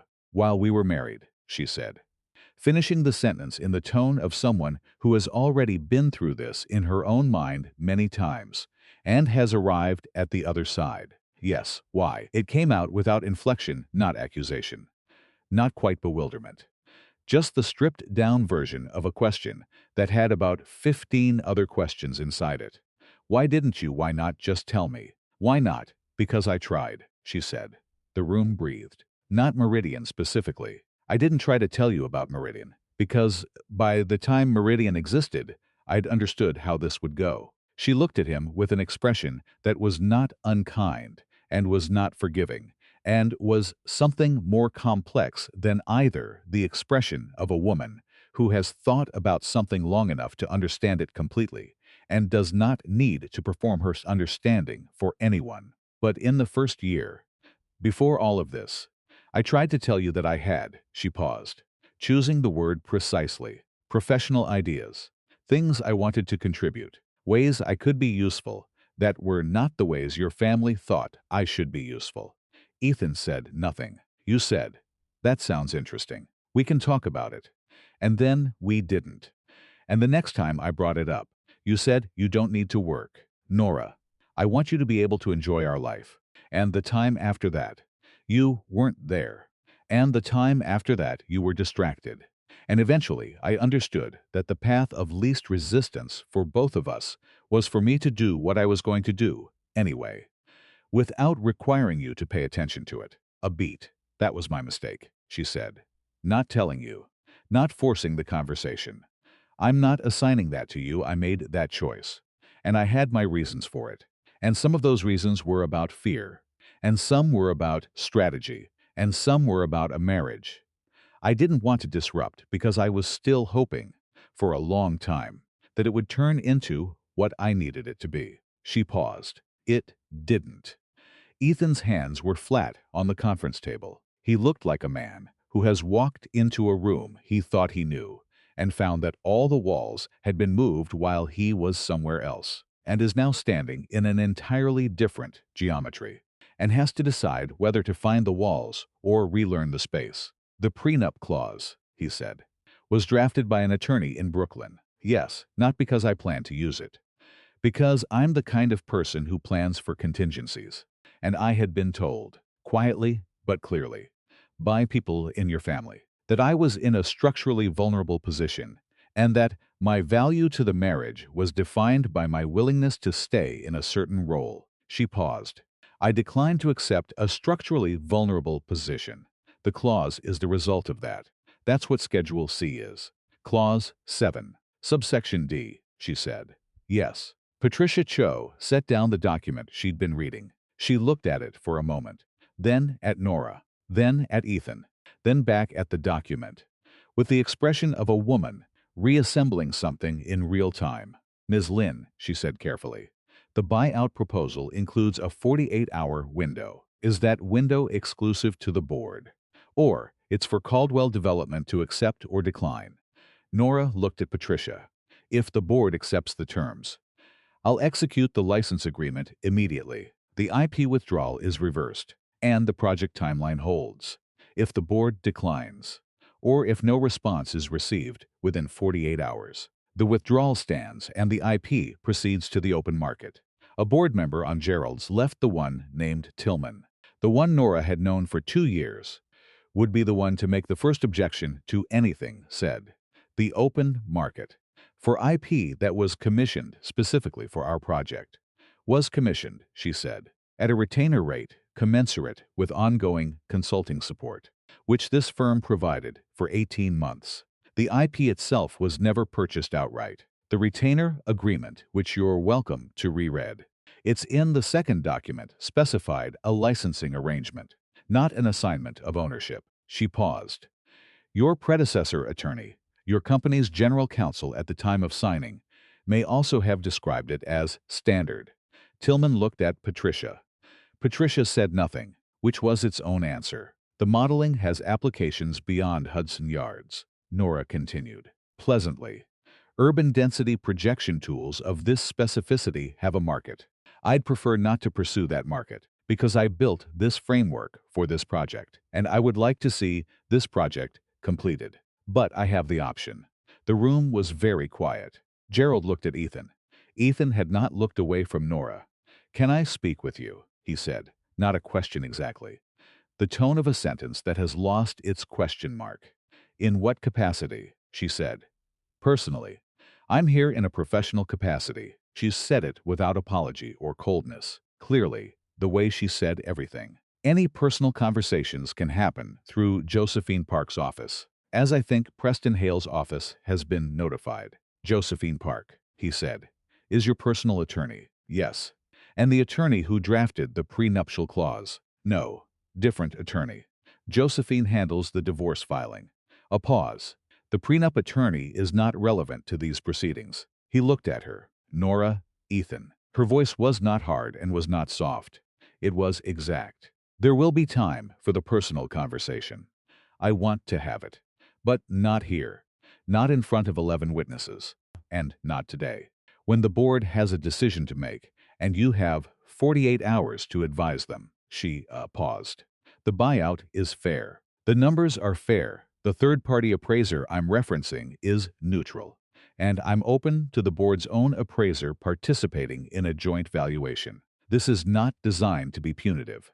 It's designed to accurately represent who contributed what. And the divorce proceedings, he said. They run separately. They run completely separately. The buyout is a corporate transaction. The divorce is a personal one. The clause in the prenup triggers the reversion of the IP rights back to Meridian. She paused. Back to me. Specifically, but the settlement of those rights as a corporate matter is a separate negotiation from the settlement of the marital estate. Patricia nodded slowly. That's an unusual structure. It was designed to be an unusual structure, Nora said. The understatement of this landed in the room with a weight that was almost physical. Gerald, to his credit, did not smile.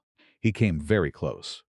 Tillman said, if we accept the buyout terms, the The divorce proceedings are entirely separate and none of the board's business, Nora said, pleasantly, but with a precision that closed the question permanently. What happens between Ethan and me is not a corporate matter. What happens between Caldwell Development and Meridian Strategic Solutions is. She looked around the table.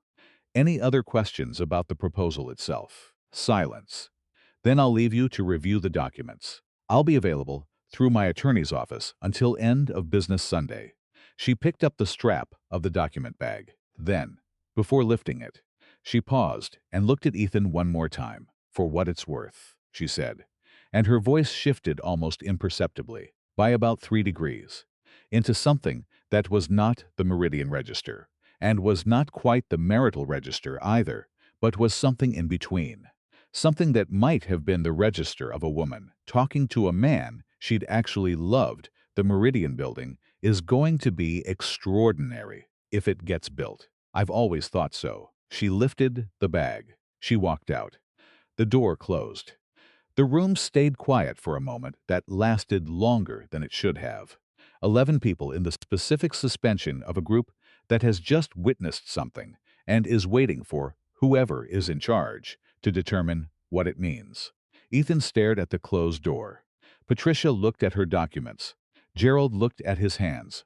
Marcus Webb, to his credit, looked at nothing in particular, which was the most considerate choice available. Then Tillman said, "The numbers in the buyout, has anyone looked at the numbers?" And the room shifted back into the register of people who had jobs to do. People who had a decision to make and a timeline to protect and an appraiser to identify. And the meeting moved on the way meetings move when they have to. Ethan did not move on immediately.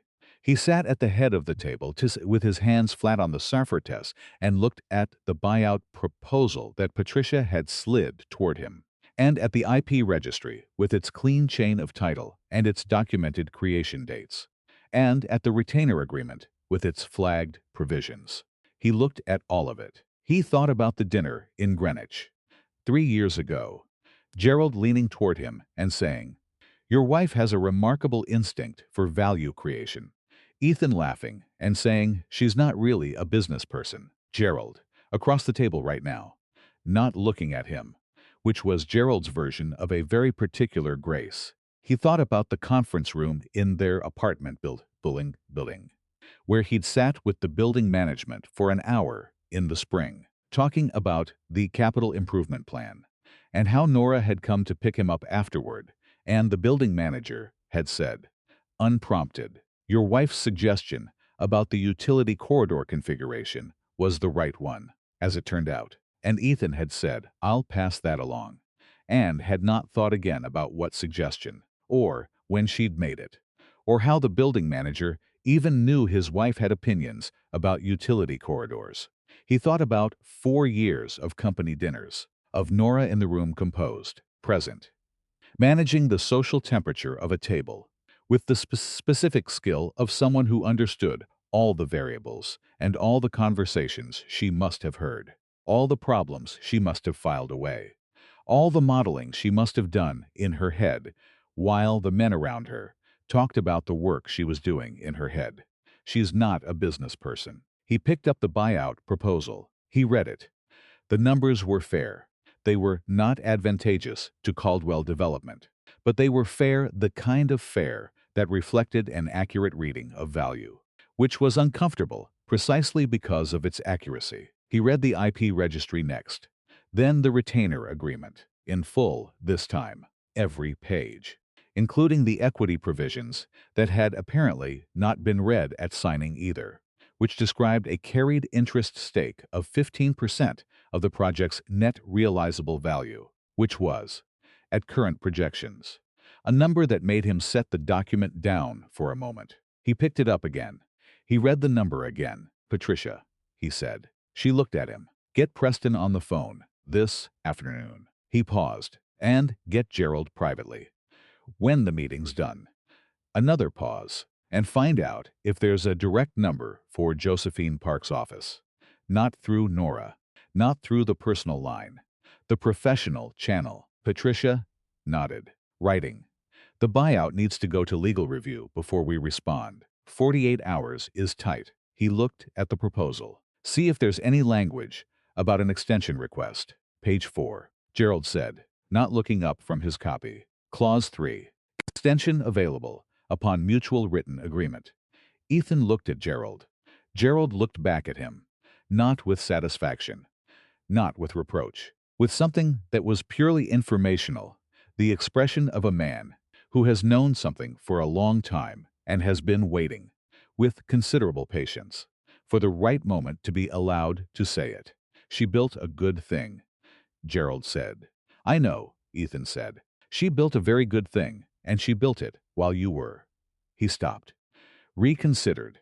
She built it under difficult conditions, he said, which was the version he'd decided he could say in this room. The result speaks for itself. I know, Ethan said again. The board meeting continued. There were 41 minutes remaining on the agenda. They got through 22 of them before the items started to blur into each other. And Patricia called a 10-minute break that became 15 and then 20. And when they reconvened, it was mostly Patricia and Gerald and Marcus doing the actual work, while Ethan sat at the head of the table and managed the appearance of function. He was thinking. He was thinking about a lot of things, and none of them were the board agenda. And he was aware that this was not ideal for the man whose name was on the door at 1:43. His assistant appeared at the conference room door with a note. Preston Hale on line 2. Says it's urgent. Ethan excused himself. She told them, Preston said, without preamble. She presented the buyout proposal to the board this morning. Yes. Ethan stood at the window of his office, looking at the city. She came herself. A pause on Preston's end that contained a rapid reassessment. She came to the board meeting personally, with a full document package, IP registry, retainer agreement, the buyout terms. He paused. She's the principal. She's been the principal the whole time. Meridian is Nora. The pause this time was different longer, with a different quality. Preston Hale, family law attorney of 22 years, processing a piece of information that reorganized the entire architecture of the case he'd been building. The entity search, he said, finally. N. Lynn, Nora Lynn, her maiden name. Ethan turned away from the window. My assistant found a cached professional profile from before the marriage. She was an independent strategy consultant, urban development and real estate IP, and the Meridian Incorporation, Delaware, 3 years ago, 6 months into our marriage. Sat at his desk. She built the consulting firm while she was my wife. She took the engagement with my company while she was my wife. She built the framework that my board has been praising for 2 quarters while she was my wife. He paused. While I was telling people she wasn't a business person. Preston was quiet. Preston, I'm here. I'm thinking. Think out loud. A measured exhale. The buyout proposal, does it have terms that interact with the prenuptial clause? Or are they genuinely separate tracks? Her position is that they're completely separate. The prenup clause reverts the IP rights to her. The buyout is then a separate negotiation for Caldwell Development to license back the IP she now controls. The divorce settlement is a third track, running independently of both. That's elegant. That's the word my previous attorney also used, Ethan said. About the prenup. Yes, it is elegant. Another pause. Ethan, I have to be direct with you about something. Do. The strategy I was building, the contribution disparity argument, the domestic services valuation, that strategy was predicated on a very specific picture of your wife, one that does not appear to be accurate, a beat, if she can establish, in divorce proceedings, that she was the principal behind a consulting firm that added significant value to the marital estate through its work with your company, that she was, in effect, an active professional contributor to the marital estate. Throughout the marriage, the contribution disparity argument not only fails, it potentially reverses. She has a stronger argument for a larger share of the marital estate than you do. Ethan, let this sit. I know, he said, and the prenup clause runs separately and is, apparently, airtight. You said so yourself. Yes. Preston paused. I want to ask you something. Go ahead. What do you want? Not strategically. Not for the company. What do you actually want from this? The question sat in his office, the way Preston's questions always sat, with the patience of a man who bills by the hour and is genuinely willing to wait. Ethan looked at the buyout proposal on his desk, looked at the IP registry with Nora's professional name at the top N, Lynn, managing director in the same clean serif as everything else she did. He thought about the conference table, her coming in, not framing herself in the doorway, just coming in and sitting down and doing the thing she'd come to do, not asking for anything he hadn't structurally owed her already. He thought about the dinner in Greenwich, the building manager and the utility corridors, the laptop stand, empty, the prenup, open to page 12. He thought about 11 signatures on an ivory divorce document, and a woman who had signed them without crying, alone in their kitchen at midnight while he was somewhere else, and then opened a black laptop and kept working. I want to fix it, he said. Define fix it. I want to. He stopped. I want the project to move forward. I want the buyout to close. I want the divorce. He stopped again. The word felt wrong. He made himself say it. I want to understand what she's willing to consider. Beyond the corporate terms. She said personal conversations go through Josephine Park's office. I know what she said. She'll keep that boundary, Ethan. People who draw lines like that draw them with intent. I know. He looked at the window, the city, the unchanging amber pulse of a place that had been doing what it did long before he arrived and would continue long after. I know she means it. That's not the same as it being the only option. What are you thinking about doing? I'm thinking, he said, about what it would take to get her to draw a different line, across the city. In a hotel suite above a street she couldn't quite see from the desk where she worked. Nora Lynn was reviewing the 48-hour clause and adding a note in the timeline document. Row 30. Response pending. She saved it. She opened the window about an inch.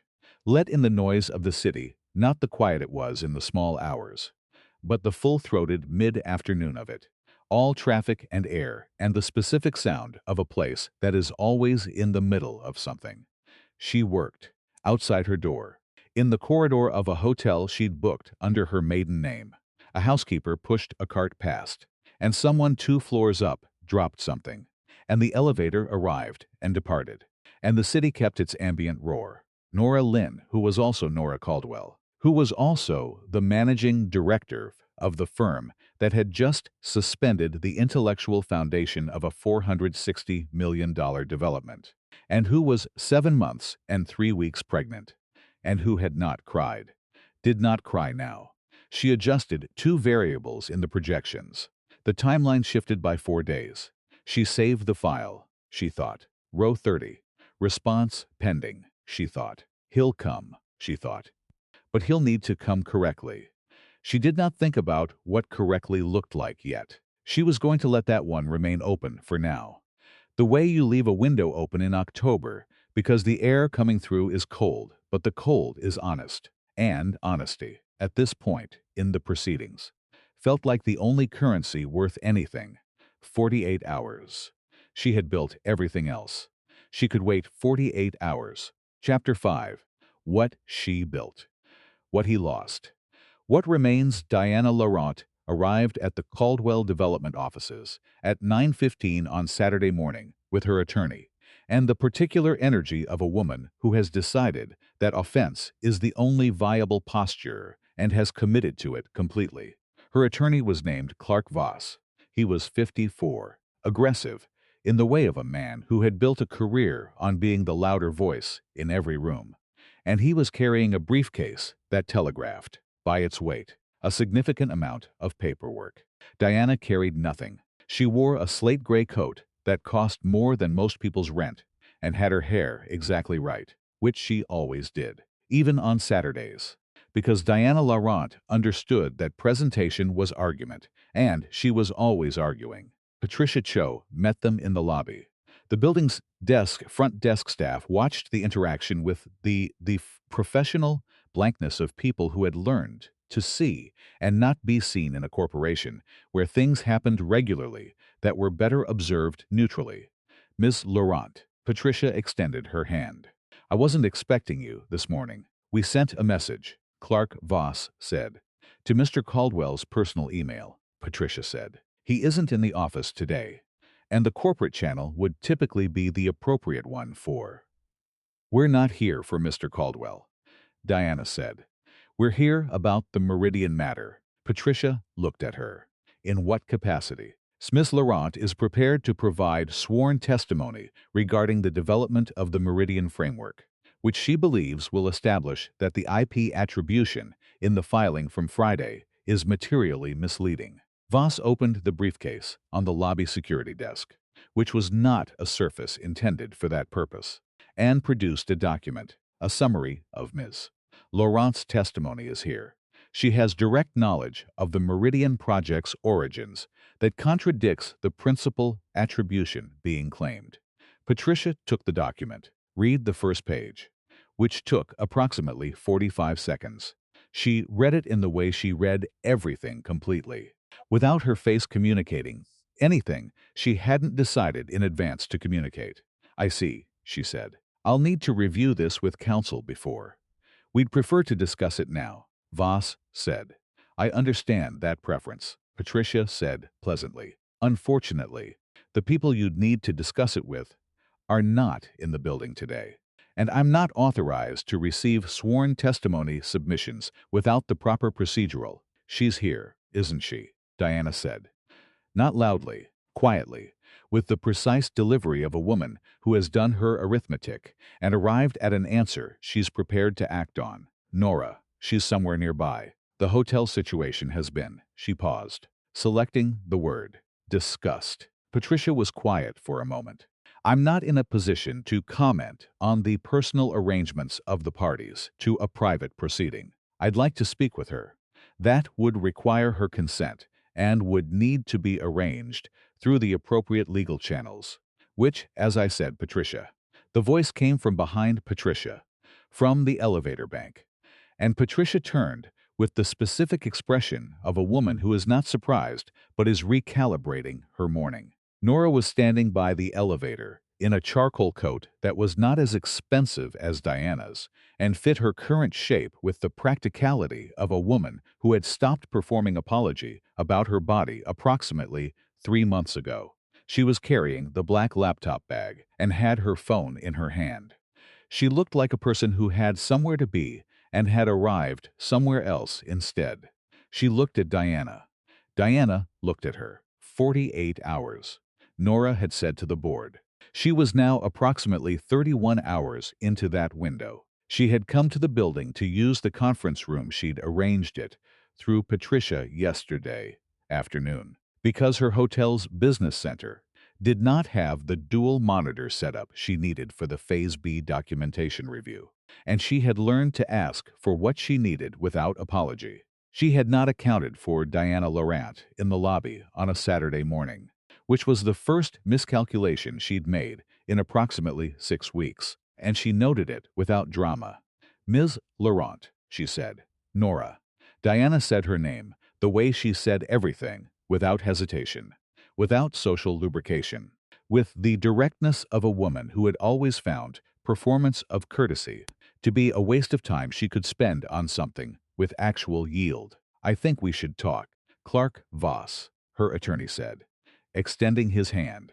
I know who you are. Nora did not extend hers. She looked at Voss and then back at Diana with the expression of a woman who is making a decision in real time and has reached it. Patricia, can we use the small conference room? 15 minutes. Patricia looked at her. Are you sure you don't want to? 15 minutes, Nora said. The small conference room was on the 48th floor and held 6 chairs and a table that was the right size for a conversation that needed to be contained. Nora sat on one side. Diana sat on the other. Voss sat next to Diana with his briefcase on the table and his hands on top of it. Patricia stood near the door, which she'd left slightly ajar, which was a choice. We have testimony, Voss said, that establishes Ms. Laurent's direct contribution to the strategic framework that Meridian is claiming sole attribution for. Specifically, that the Meridian Framework was developed in consultation with Ms. Laurent, who provided the foundational market analysis on which the no, Nora said.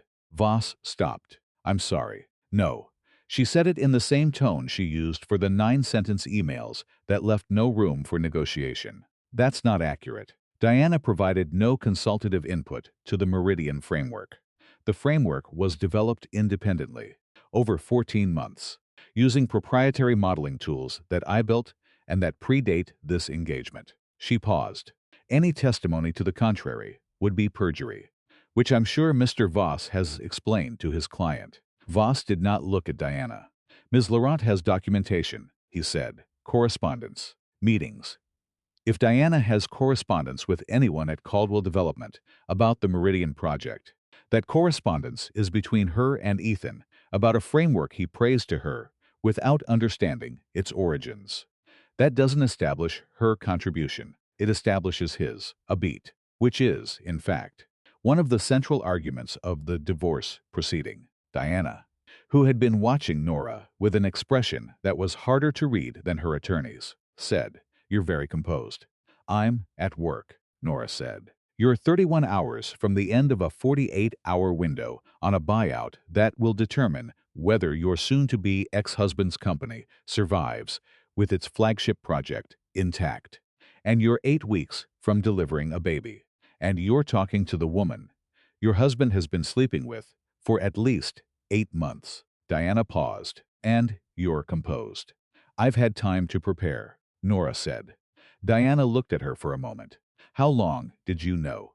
"That's not a question Mr. Voss should be present for." Voss started to say something. Diana held up one hand. Without looking at him, he stopped. "Clark," she said. "Wait outside." "Diana, wait outside, please." She said it with the same directness she said everything. And Voss, who was 54 and had been doing this for 26 years, recognized the tone of a client who had made a decision and closed his briefcase and left. The door was still slightly ajar. Patricia, after a moment, pulled it fully closed from outside. The room held Diana and Nora and the specific silence of two people who have each spent months thinking about this conversation. "How long did you know?" Diana said again. 6 months, Nora said. "Approximately." Diana absorbed this. "You were pregnant." "I was 11 weeks. Yes. And you didn't say anything." "Not to you. Not to him." Nora looked at her steadily. "I was deciding what to do, what I wanted, what I was willing to accept, what kind of situation I was going to allow my daughter to be born into." She paused. "Those aren't fast decisions." Diana was quiet. She looked, for the first time since the lobby, like a woman who was not performing a posture, just a woman, in a conference room, on a Saturday morning, dealing with something complicated. "He loves you," she said, "in his way." "I know he's not." She stopped. "He didn't set out to." "I know that too," Nora said. "It doesn't change what he did, or what I'm doing, but I know it." Diana looked at her hands for a moment. The gesture was brief and not repeated. Which was? Nora thought. Diana Laurent, in close approximation, she allowed herself small human moments and then closed them down again, which was something she and Nora had in common and which, in a different configuration of circumstances, might have been the basis for something like respect. "The testimony is fabricated," Diana said. "I know. Clark thinks he can get it past the preliminary review, create enough to delay the buyout window." "He can't," Nora said. "The chain of title documentation is time-stamped to creation. Every modeling iteration is dated and versioned. The technical specificity of the framework is demonstrably beyond any contribution an external party could have made, without leaving a trace in the development record." She paused. "There is no trace." Diana looked at her. "You're telling me I have nothing. I'm telling you that the specific strategy your attorney is proposing has no viable foundation. What you do with that information is your business." Nora looked at her directly. "But I would not spend money on that particular motion." Silence. "What do you want from this?" Diana said. Not rhetorically. The question of a woman who has run out of leverage and is now asking something real. I want what I've built to be correctly attributed, Nora said. I want my daughter born into a situation with clarity. I want. She paused, and something moved in her expression, small, brief, the 3-degree shift into the register that wasn't professional. I want what I should have insisted on years ago, which is to be seen as what I am, what I've always been. She looked at the window. I want that on the record. Diana was quiet for a long moment. He doesn't deserve you, she said, finally. It came out without evident agenda, not a concession, not a strategy. Just a sentence that had apparently decided it needed to be said. He doesn't deserve the version of me he created, Nora said. I don't know yet what he deserves. She stood. Diana stayed seated, looking at the table, and Nora let her stay there, because she was not, ultimately, the problem that needed solving, and had never been the primary one. She went to the conference room she'd booked, opened her laptop, and worked until noon. Ethan came to the hotel on Sunday. He did not call first. He did not text. Did not go through Josephine Park's office. Did not send a message through any of the appropriate channels Nora had established. He looked up the hotel. It had not been difficult, because they had joint credit cards that he'd been too distracted to think about. And the hull charge had appeared on Friday's statement, and he went there directly, on foot, which was a 40-block walk he made without appearing to notice. The front desk called up. Nora answered. Send him up, she said, which surprised the desk attendant slightly, because guests who were registered under maiden names and had flagged their stay as private did not always welcome unannounced visitors. And she'd seemed like a woman with opinions about announced versus unannounced. She had opinions about many things. This visitor she'd expected. She put on the robe because she'd been lying down, not sleeping. She hadn't been sleeping well and had taken to horizontal rest in the afternoons as an alternative, which her body had accepted as a reasonable compromise, and opened the door when he knocked. He looked like someone who had been outside for a long time. His hair was wind-disturbed, and he was still in the coat he'd been wearing, and he had the specific look of a man who had walked 40 blocks deciding what to say and had arrived without having decided. She stepped back. He came in. The suite was orderly in the particular way of a space that someone has been living and working in. The desk, occupied with documents and the black laptop and 2 coffee mugs. The bed made, because she made it every morning. The armchair near the window at an angle that suggested it had been moved deliberately, probably toward the window, probably for the light. On the desk beside the laptop, the prenuptial agreement was sitting closed. No visible page. He looked at all of it in the way of a man in a space he's seeing for the first time and recognizing as one he should have known about. Sit down, she said.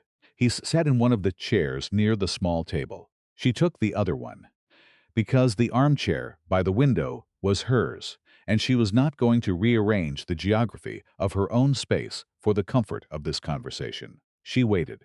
The board is going to accept the buyout, he said. I thought they would. Gerald recommended it this morning. Marcus seconded.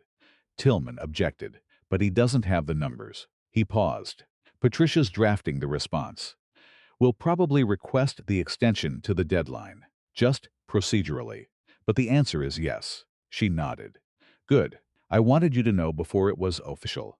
You could have sent that through Preston's office. I know. He looked at his hands. Diana came to the building yesterday. I know. We had a conversation. He looked up. I heard, Patricia told me. A pause. I'm sorry. I should have gotten ahead of that. I should have told Clark Voss. It's handled, she said. Nora, the corporate matters are handled. Ethan, the buyout is processing. Diana's motion has no foundation, and Voss will figure that out before he files anything. She looked at him steadily. The Meridian project will proceed on schedule. Your company is going to be fine. He looked at her. I didn't come here about the company. I know why you came. Then I'm going to ask you something first, she said. He was quiet, waiting. She was quiet for a moment, too. because the question had been sitting with her for long enough that she wanted to ask it correctly, not with the 3-degree shift in her voice that meant something she hadn't decided to mean, but plainly, in the register of a woman asking for information she was entitled to have. At the board meeting, she said, when I walked in. What did you think? He looked at her. The question seemed to surprise him. Or at least, its direction surprised him, not why did you do this, or how could you, but what did you think? The specific inward turn of it, I thought. He stopped. Tried again. I thought I had never seen you do that. Walk into a room like it was yours. It was mine, she said, in the sense that mattered. I know that now. He paused. I thought, she's been doing this the whole time. And I didn't. He stopped again. And she watched him navigate towards something he clearly found difficult to say without defaulting to apology, which was the wrong shape for it. I didn't look, he said, finally. That's the plainest way I can say it. I didn't look. I had a picture of you, and it was convenient, and it was completely wrong, and I didn't look, because looking it wasn't something I understood I owed you. The room was quiet. Outside, the city was doing its Sunday afternoon version of itself slower than the week, not absent. The pulse slightly altered, but still present. I built the firm, she said, because I needed somewhere to be what I am. And I built the clause because I needed to know I had a floor. She paused. Neither of those things means I wanted the marriage to fail. I want you to understand that. I understand it, because you could read it the other way. You could read it as you planning your exit from the beginning. He shook his head. I don't read it that way. Why not? He looked at her. Because a woman planning her exit doesn't spend 2 years building the most important strategic framework her husband's company has ever had. She doesn't build a thing that well for a situation she's already decided to leave. He paused. She builds it because she cares about the work. And because she was always, he stopped. His voice had shifted slightly. She was always, in every possible way, in the work. I just couldn't see where the work was happening. Nora looked at him. She let the sentence be what it was. She did not rush past it, or contain it, or file it away before she'd felt its full weight, which was something she'd been practicing, not performing grief, not refusing to feel it either, but letting it occupy its actual dimensions. It occupied them for a moment. Then she said, "What are you asking me, Ethan?" He looked at her. Not the look from across the conference table that had been the look of a man assembling comprehension. This was something more exposed than that. Something that had been making its way through the architecture of a week he hadn't slept through and arriving here, in a hotel room on a Sunday afternoon, as the thing underneath everything else. I'm asking if there's anything to come back to, he said. Not the marriage we had. I'm not asking you to go back to that. I understand that doesn't exist anymore. And it shouldn't. He paused. I'm asking if there's anything forward. The hook dialogue was right there. She'd said it to herself, in some form, in the middle of various nights. I'm not asking you to come home, Ethan. I'm informing you that home and everything you built in it is already mine. She'd thought it would feel satisfying to say. A clean closing line. The punctuation of a story that had been building towards something exactly that precise. She looked at him. She found she didn't want to say it. Not because it wasn't true, it was true. It was entirely true, but because it was a line designed for the version of this moment where he arrived unchanged, unexamined, asking for the old terms back. And that was not what was sitting across from her. What was sitting across from her was something less convenient and more complicated. A man at the beginning of understanding what he'd had, which was not the same as a man who had arrived at the end of that understanding, and was not the same as a man she could trust yet, and was nonetheless also not the man she'd thought she was divorcing, which was information. I don't know, she said. He looked at her. I mean that, she said. I'm not performing uncertainty. I genuinely don't know. You have spent 1 week beginning to understand something you should have understood years ago. I've spent 6 years making myself indispensable to a situation that wasn't making me anything in return. She paused. I'm not interested in a version of us that's built on the same foundation and called by a different name. Neither am I. I don't know if you know what you're saying yet. When you say that, I know I don't know entirely, he said. I know it will take longer than a week. He held her gaze. I'm not here to negotiate terms. I'm not here because of the corporate situation, or because of my mother, or because of what the separation looks like in 12 months. I'm here, he stopped. I'm here because I walked 40 blocks this morning, trying to figure out what I actually wanted. And the only answer I could find was, to see you, as what you are. And two, he paused. And she saw him searching for a word that wasn't inadequate. And to be seen by you, as what I am, which is a man who looked at everything except the person in front of him for a very long time, and is now looking. She looked at him for a long time. The baby moved. Not the heel pressure, not the slow roll of a resettlement. Something more deliberate, an outward push. Both feet maybe, a full extension. As if to say, still here. Also, take note. She put her hand on her stomach. She did not look away from Ethan. He looked at her hand. She's awake, Nora said. She moves a lot. She has opinions. A beat. About everything. Something moved in his face that she had not seen before, or had seen only in fragments. In the early years. Before they both became too practiced at the people they were performing. Something unguarded, actual. I want to be there, he said. For the birth. If you'll, I'm not asking for anything beyond that. I'm not asking you to decide anything. I just want. He paused. I want to be in the room. If she'll let me. She doesn't have a vote yet, Nora said. You do. She looked at him for a moment longer. Go home, she said. He went still. I'm not saying no, she said. I'm saying, go home and give me time that isn't the middle of a negotiation, and let the buyout close, and let the attorneys do what attorneys do, and, she paused, come back, not next week, not while everything is still in motion. Come back when there's less noise, and we can hear what we're actually saying. He looked at her for a long moment. How long? He said. I don't know. Enough. She met his eyes. I'll know when it's enough. And I'll tell you. That's what I'm offering right now, I'll tell you. It was not. She understood. What he'd come for. He'd come for something more conclusive. Some version of a door, either closing or opening. Some direction to face. She had given him instead what she actually had. A honest accounting of where she was. Which was in the middle of something still in progress. And a promise that she would tell him when the middle became an end. He sat with it. Then he stood. Because it was what the moment called for. And she stood too. Because she was not going to stay seated while he left her room. The build model in the lobby, he said, at the door of the Meridian building. She waited. Is it what you imagined? She thought about it. The way it had looked at the dinner, the scale model, in the northeast corner of the Four Seasons private room. The tower's profile. The transit integration at ground level. The way the density projections had become. In 3 dimensions. A thing you could actually look at. It's better, she said. That's the thing about models.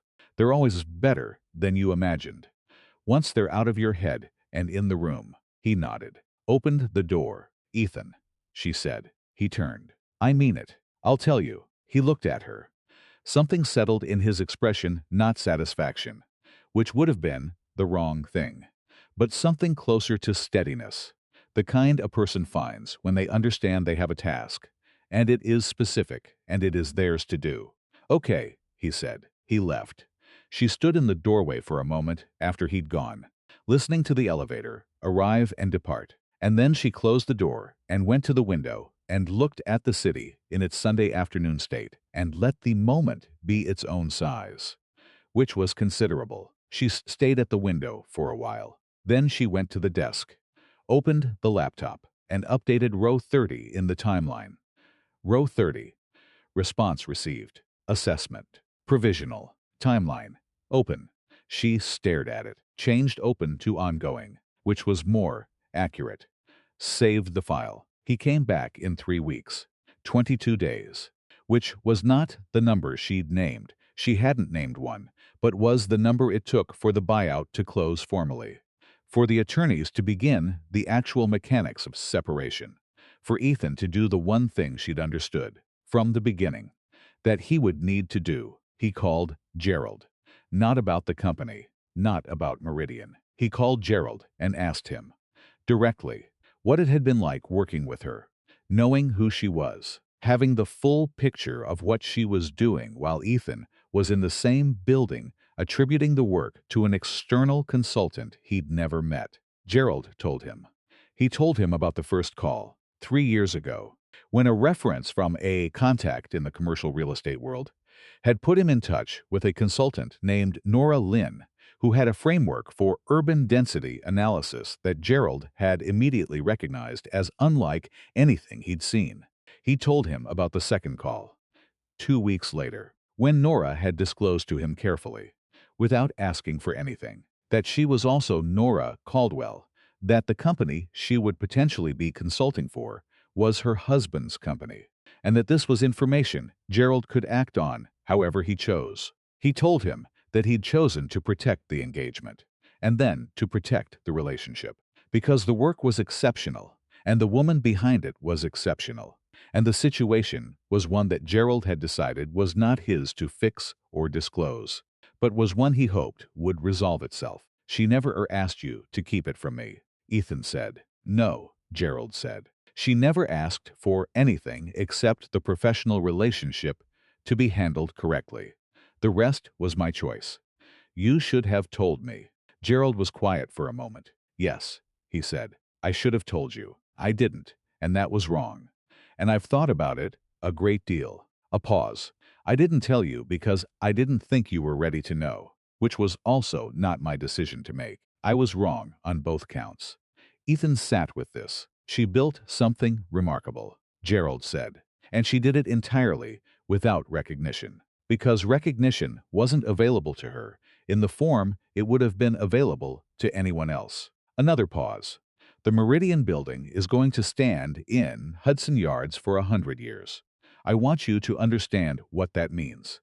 100 years from now, the strategic intelligence behind one of New York City's most significant mid-century developments will be attributable publicly, on record, in the buyout agreement that is now a matter of public filing to Nora Lynn. He paused. That's what's different. After all this, it's in the record. I want to be seen as what I am, she'd said to Diana. I want that on the record. He called her that evening. She picked up. I called Gerald, he said. I know, she said. He mentioned you might. He told me about the beginning, the first call. It was a good first call, she said. He asked exactly the right questions. A pause. He said you told him who you were, at the beginning, before you took the engagement. It would have come out eventually, she said, and I don't work that way. If I'm going to build something real, it needs to be built on what's actually true. He was quiet for a moment. Nora, yes. Can I come on Saturday? Not to negotiate anything, just want. He stopped, and she heard in the stop the specific shape of a man who is learning, slowly, to ask for what he wants without dressing it in terms that make it easier to accept or refuse. I want to see you. And I want to tell you what I've been understanding this week. And I want to hear what you're thinking about. Everything. The baby. What comes next. I just want to. He paused. I want to be in the conversation. She looked at the window. The city was doing its evening version, the amber pulse increasing as the light went down, the skyline becoming its most itself. All lit towers and moving water, and the specific beauty of a place that does not care about you personally and is stunning anyway. Saturday, she said. Saturday, 10 o'clock. I'll be at the hotel. Bring coffee. The hotel coffee is adequate, and I've decided adequate isn't good enough. A pause. She heard something shift in his voice. Not quite a laugh, but the shape a laugh leaves when a person decides not to release it yet. What do you take? You should know that, she said. I do know that. A beat. I just wanted to hear you say it. Milk, she said. 1 sugar. Whatever they have that's dark roasted. Okay, he said. Ethan. Yes. I'm still filing. I know. This doesn't change that. The divorce proceeds. Whatever happens between us happens separately. Like everything else has been happening separately. She paused. If we build something, it's new, entirely new, with terms that we set and that I can see and that aren't buried in Schedule C of a document no one reads. I want that, he said. I want you to see everything. She sat with that. Saturday, she said. Saturday, he said. 10 o'clock. Dark roast. Milk. 1 sugar. She ended the call. She put the phone down on the desk and sat in the quiet of the room for a moment.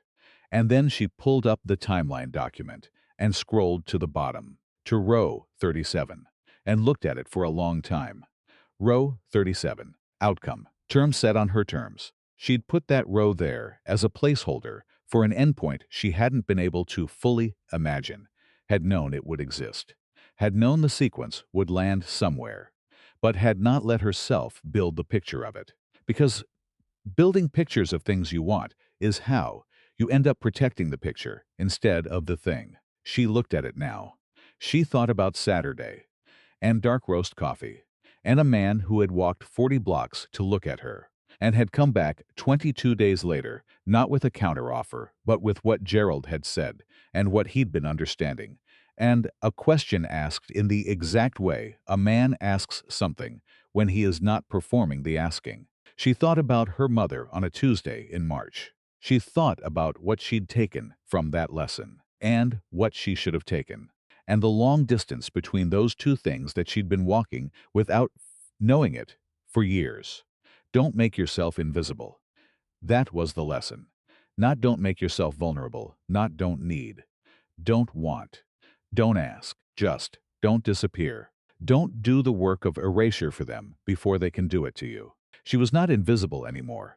That was in the record now, in a public filing with a case number, and a chain of title, and a buyout agreement that correctly attributed the intellectual architecture of what? Of something that would stand in Manhattan for 100 years. She left row 37 as it was. Terms set on her terms. Accurate. The baby arrived on a Thursday morning in late November. Not dramatically, or not primarily the way these things rarely are what you imagined. Not more or less, but differently. The actual event arriving with its own texture that no amount of planning entirely accounts for. Nora had called Ethan at 4:17 a.m. from the hospital, not because they'd agreed she would, but because at 4:17 a.m. she was in a situation she had prepared for extensively, and that was nonetheless entirely new. And because the only person she wanted to call was the person she called. He arrived at 4:51, which required a cab. And he had not brought anything, because there was nothing to bring that quickly. And he'd made the correct call that his presence was the thing, and that everything else was solvable. He came in and found her in the way you find someone who is doing the hardest version of something they've been preparing to do. And he sat beside her without making it about himself, which she noted, and which cost him exactly what it should have cost.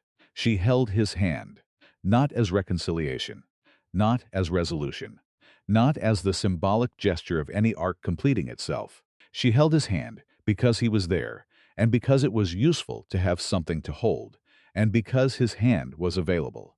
And she had decided to take what was available when it was useful, which was the most sensible possible approach to everything she hadn't yet mapped. The baby arrived at 6:48, which was early morning, which was the city outside the window, still in its pre-amber hour.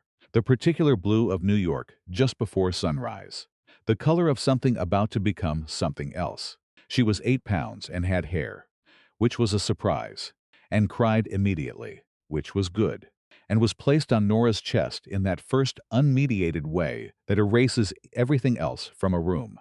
Every document and clause and timeline and 40-block walk and 3-degree voice shift and corporate filing. Erases it all down to the dimensions of one very new person deciding the world is real. Nora said, "There you are, Ethan," beside her. Did not say anything for a long moment. And then, "She looks like you. She looks like herself," Nora said. "We don't know yet who she looks like." "She looks like you," he said, again.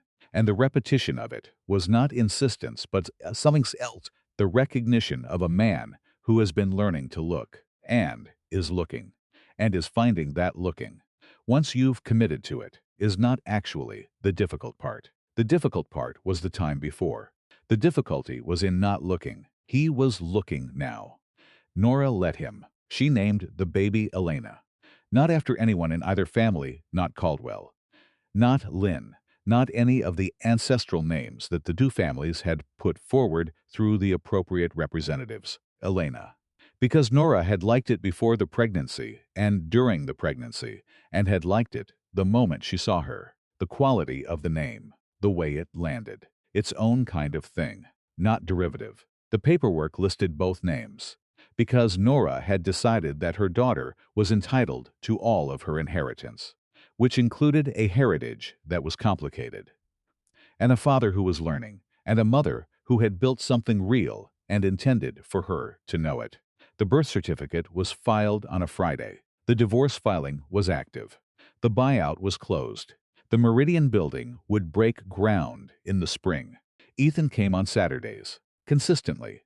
He had started bringing coffee on the first Saturday, and had continued, which she'd noted as one of the specific small things she was cataloging, not as evidence toward a verdict, but as information, because she had always been a person who processed reality through its data points, and the data points were accumulating into a picture she was beginning to see the edges of, without yet being able to see the whole. One Saturday in December, late after Elena had been fed and had gone into the specific boneless sleep of a 3-week-old in the hotel room still, Nora had not yet made decisions about permanent housing, and was being deliberate about not making them under time pressure, he said. I want to tell you something. She looked up from the laptop she'd been working on, half open on the desk, the screen dim in the low light. I'm listening, she said. I don't want you to say anything. I just want to. He paused. He was sitting in the armchair by the window, which she'd stopped thinking of as hers specifically, and had started thinking of as the chair near the window, which was a small geography and also not. I want to say that I understand what I did and what I didn't do, and I understand the difference between the two, and I'm not asking you to accept it as resolved. I just want you to know that I know. She waited. You spent 6 years being something I didn't look at, he said. Not because you were invisible, because I wasn't looking. And everything you built, Meridian, the clause, the whole structure, it wasn't betrayal. It was what you did with a situation you should never have been put in. He paused. I put you in it, not alone. My family, the expectations, all of that. But I was there, and I didn't push back on any of it, and that's the same as choosing it. She looked at him. I don't need you to forgive me, he said. I need you to know I understand the thing I'd need to be forgiven for. There's a difference. Elena made a small sound in the bassinet, not waking. Just the particular sounds a new person makes, while processing the enormous project of being a new person, and they both looked at her. And in the looking there was a pause. And in the pause, something of the weight of the conversation redistributed itself. I know you understand it, Nora said. How do you know? Because you've been coming on Saturdays for 6 weeks, she said. And because you stopped telling me what you want to happen and started asking what I'm thinking about. And because you asked Gerald what it was like, instead of what it meant for the company. She paused. Those are different questions. Yes, he said. The man who told someone I wasn't a business person would have asked what it meant for the company. He looked at her. And the man who came here on a Sunday walked 40 blocks to look at me, she said, which is not the same thing as knowing what to do next, but is evidence of something. What does it say I am? She thought about it, honestly, which was the only way she thought about things. It says you're at the beginning of something, she said. I don't know what the end of it is. I don't know if the end of it is something I want to be in. I don't know. She paused. I don't know yet. I told you I'd tell you when I knew. You did. I will. He looked at her. The window behind him held the December version of the city darker earlier, the amber lit against cold air, the permanent ongoing pulse of a place that required nothing of the people inside it and offered everything to them anyway. if they were paying attention. "Is there anything I can do?" he said. "While you're figuring it out." "Keep coming on Saturdays," she said. "I will." And she paused. "Ask me questions. Real ones. Not about the project or the filing or what needs to be handled. About what I'm working on. What I think about. What I was thinking about when I built the framework. And what I'm thinking about now." She looked at him. "I spent 6 years waiting to be asked. I'm not willing to wait anymore. So ask." He looked at her for a moment. "What are you working on?" he said. She looked at the laptop. The screen had gone dark in the low light, the lid half open. "Phase 3 of the Meridian framework," she said. It was always going to be 3 phases. Phase 1 was the acquisition modeling. Phase 2 was the density projections for the build. Phase 3 is the post-occupancy economic analysis, the 15-year projection for the surrounding blocks. How the development changes the neighborhood's economic profile over time. She paused. "No one at the company knows it exists yet. I built it in parallel with the first 2 phases. Because the 3-phase structure was always the intellectual foundation. You can't understand what a development does to a city without modeling what comes after the building opens."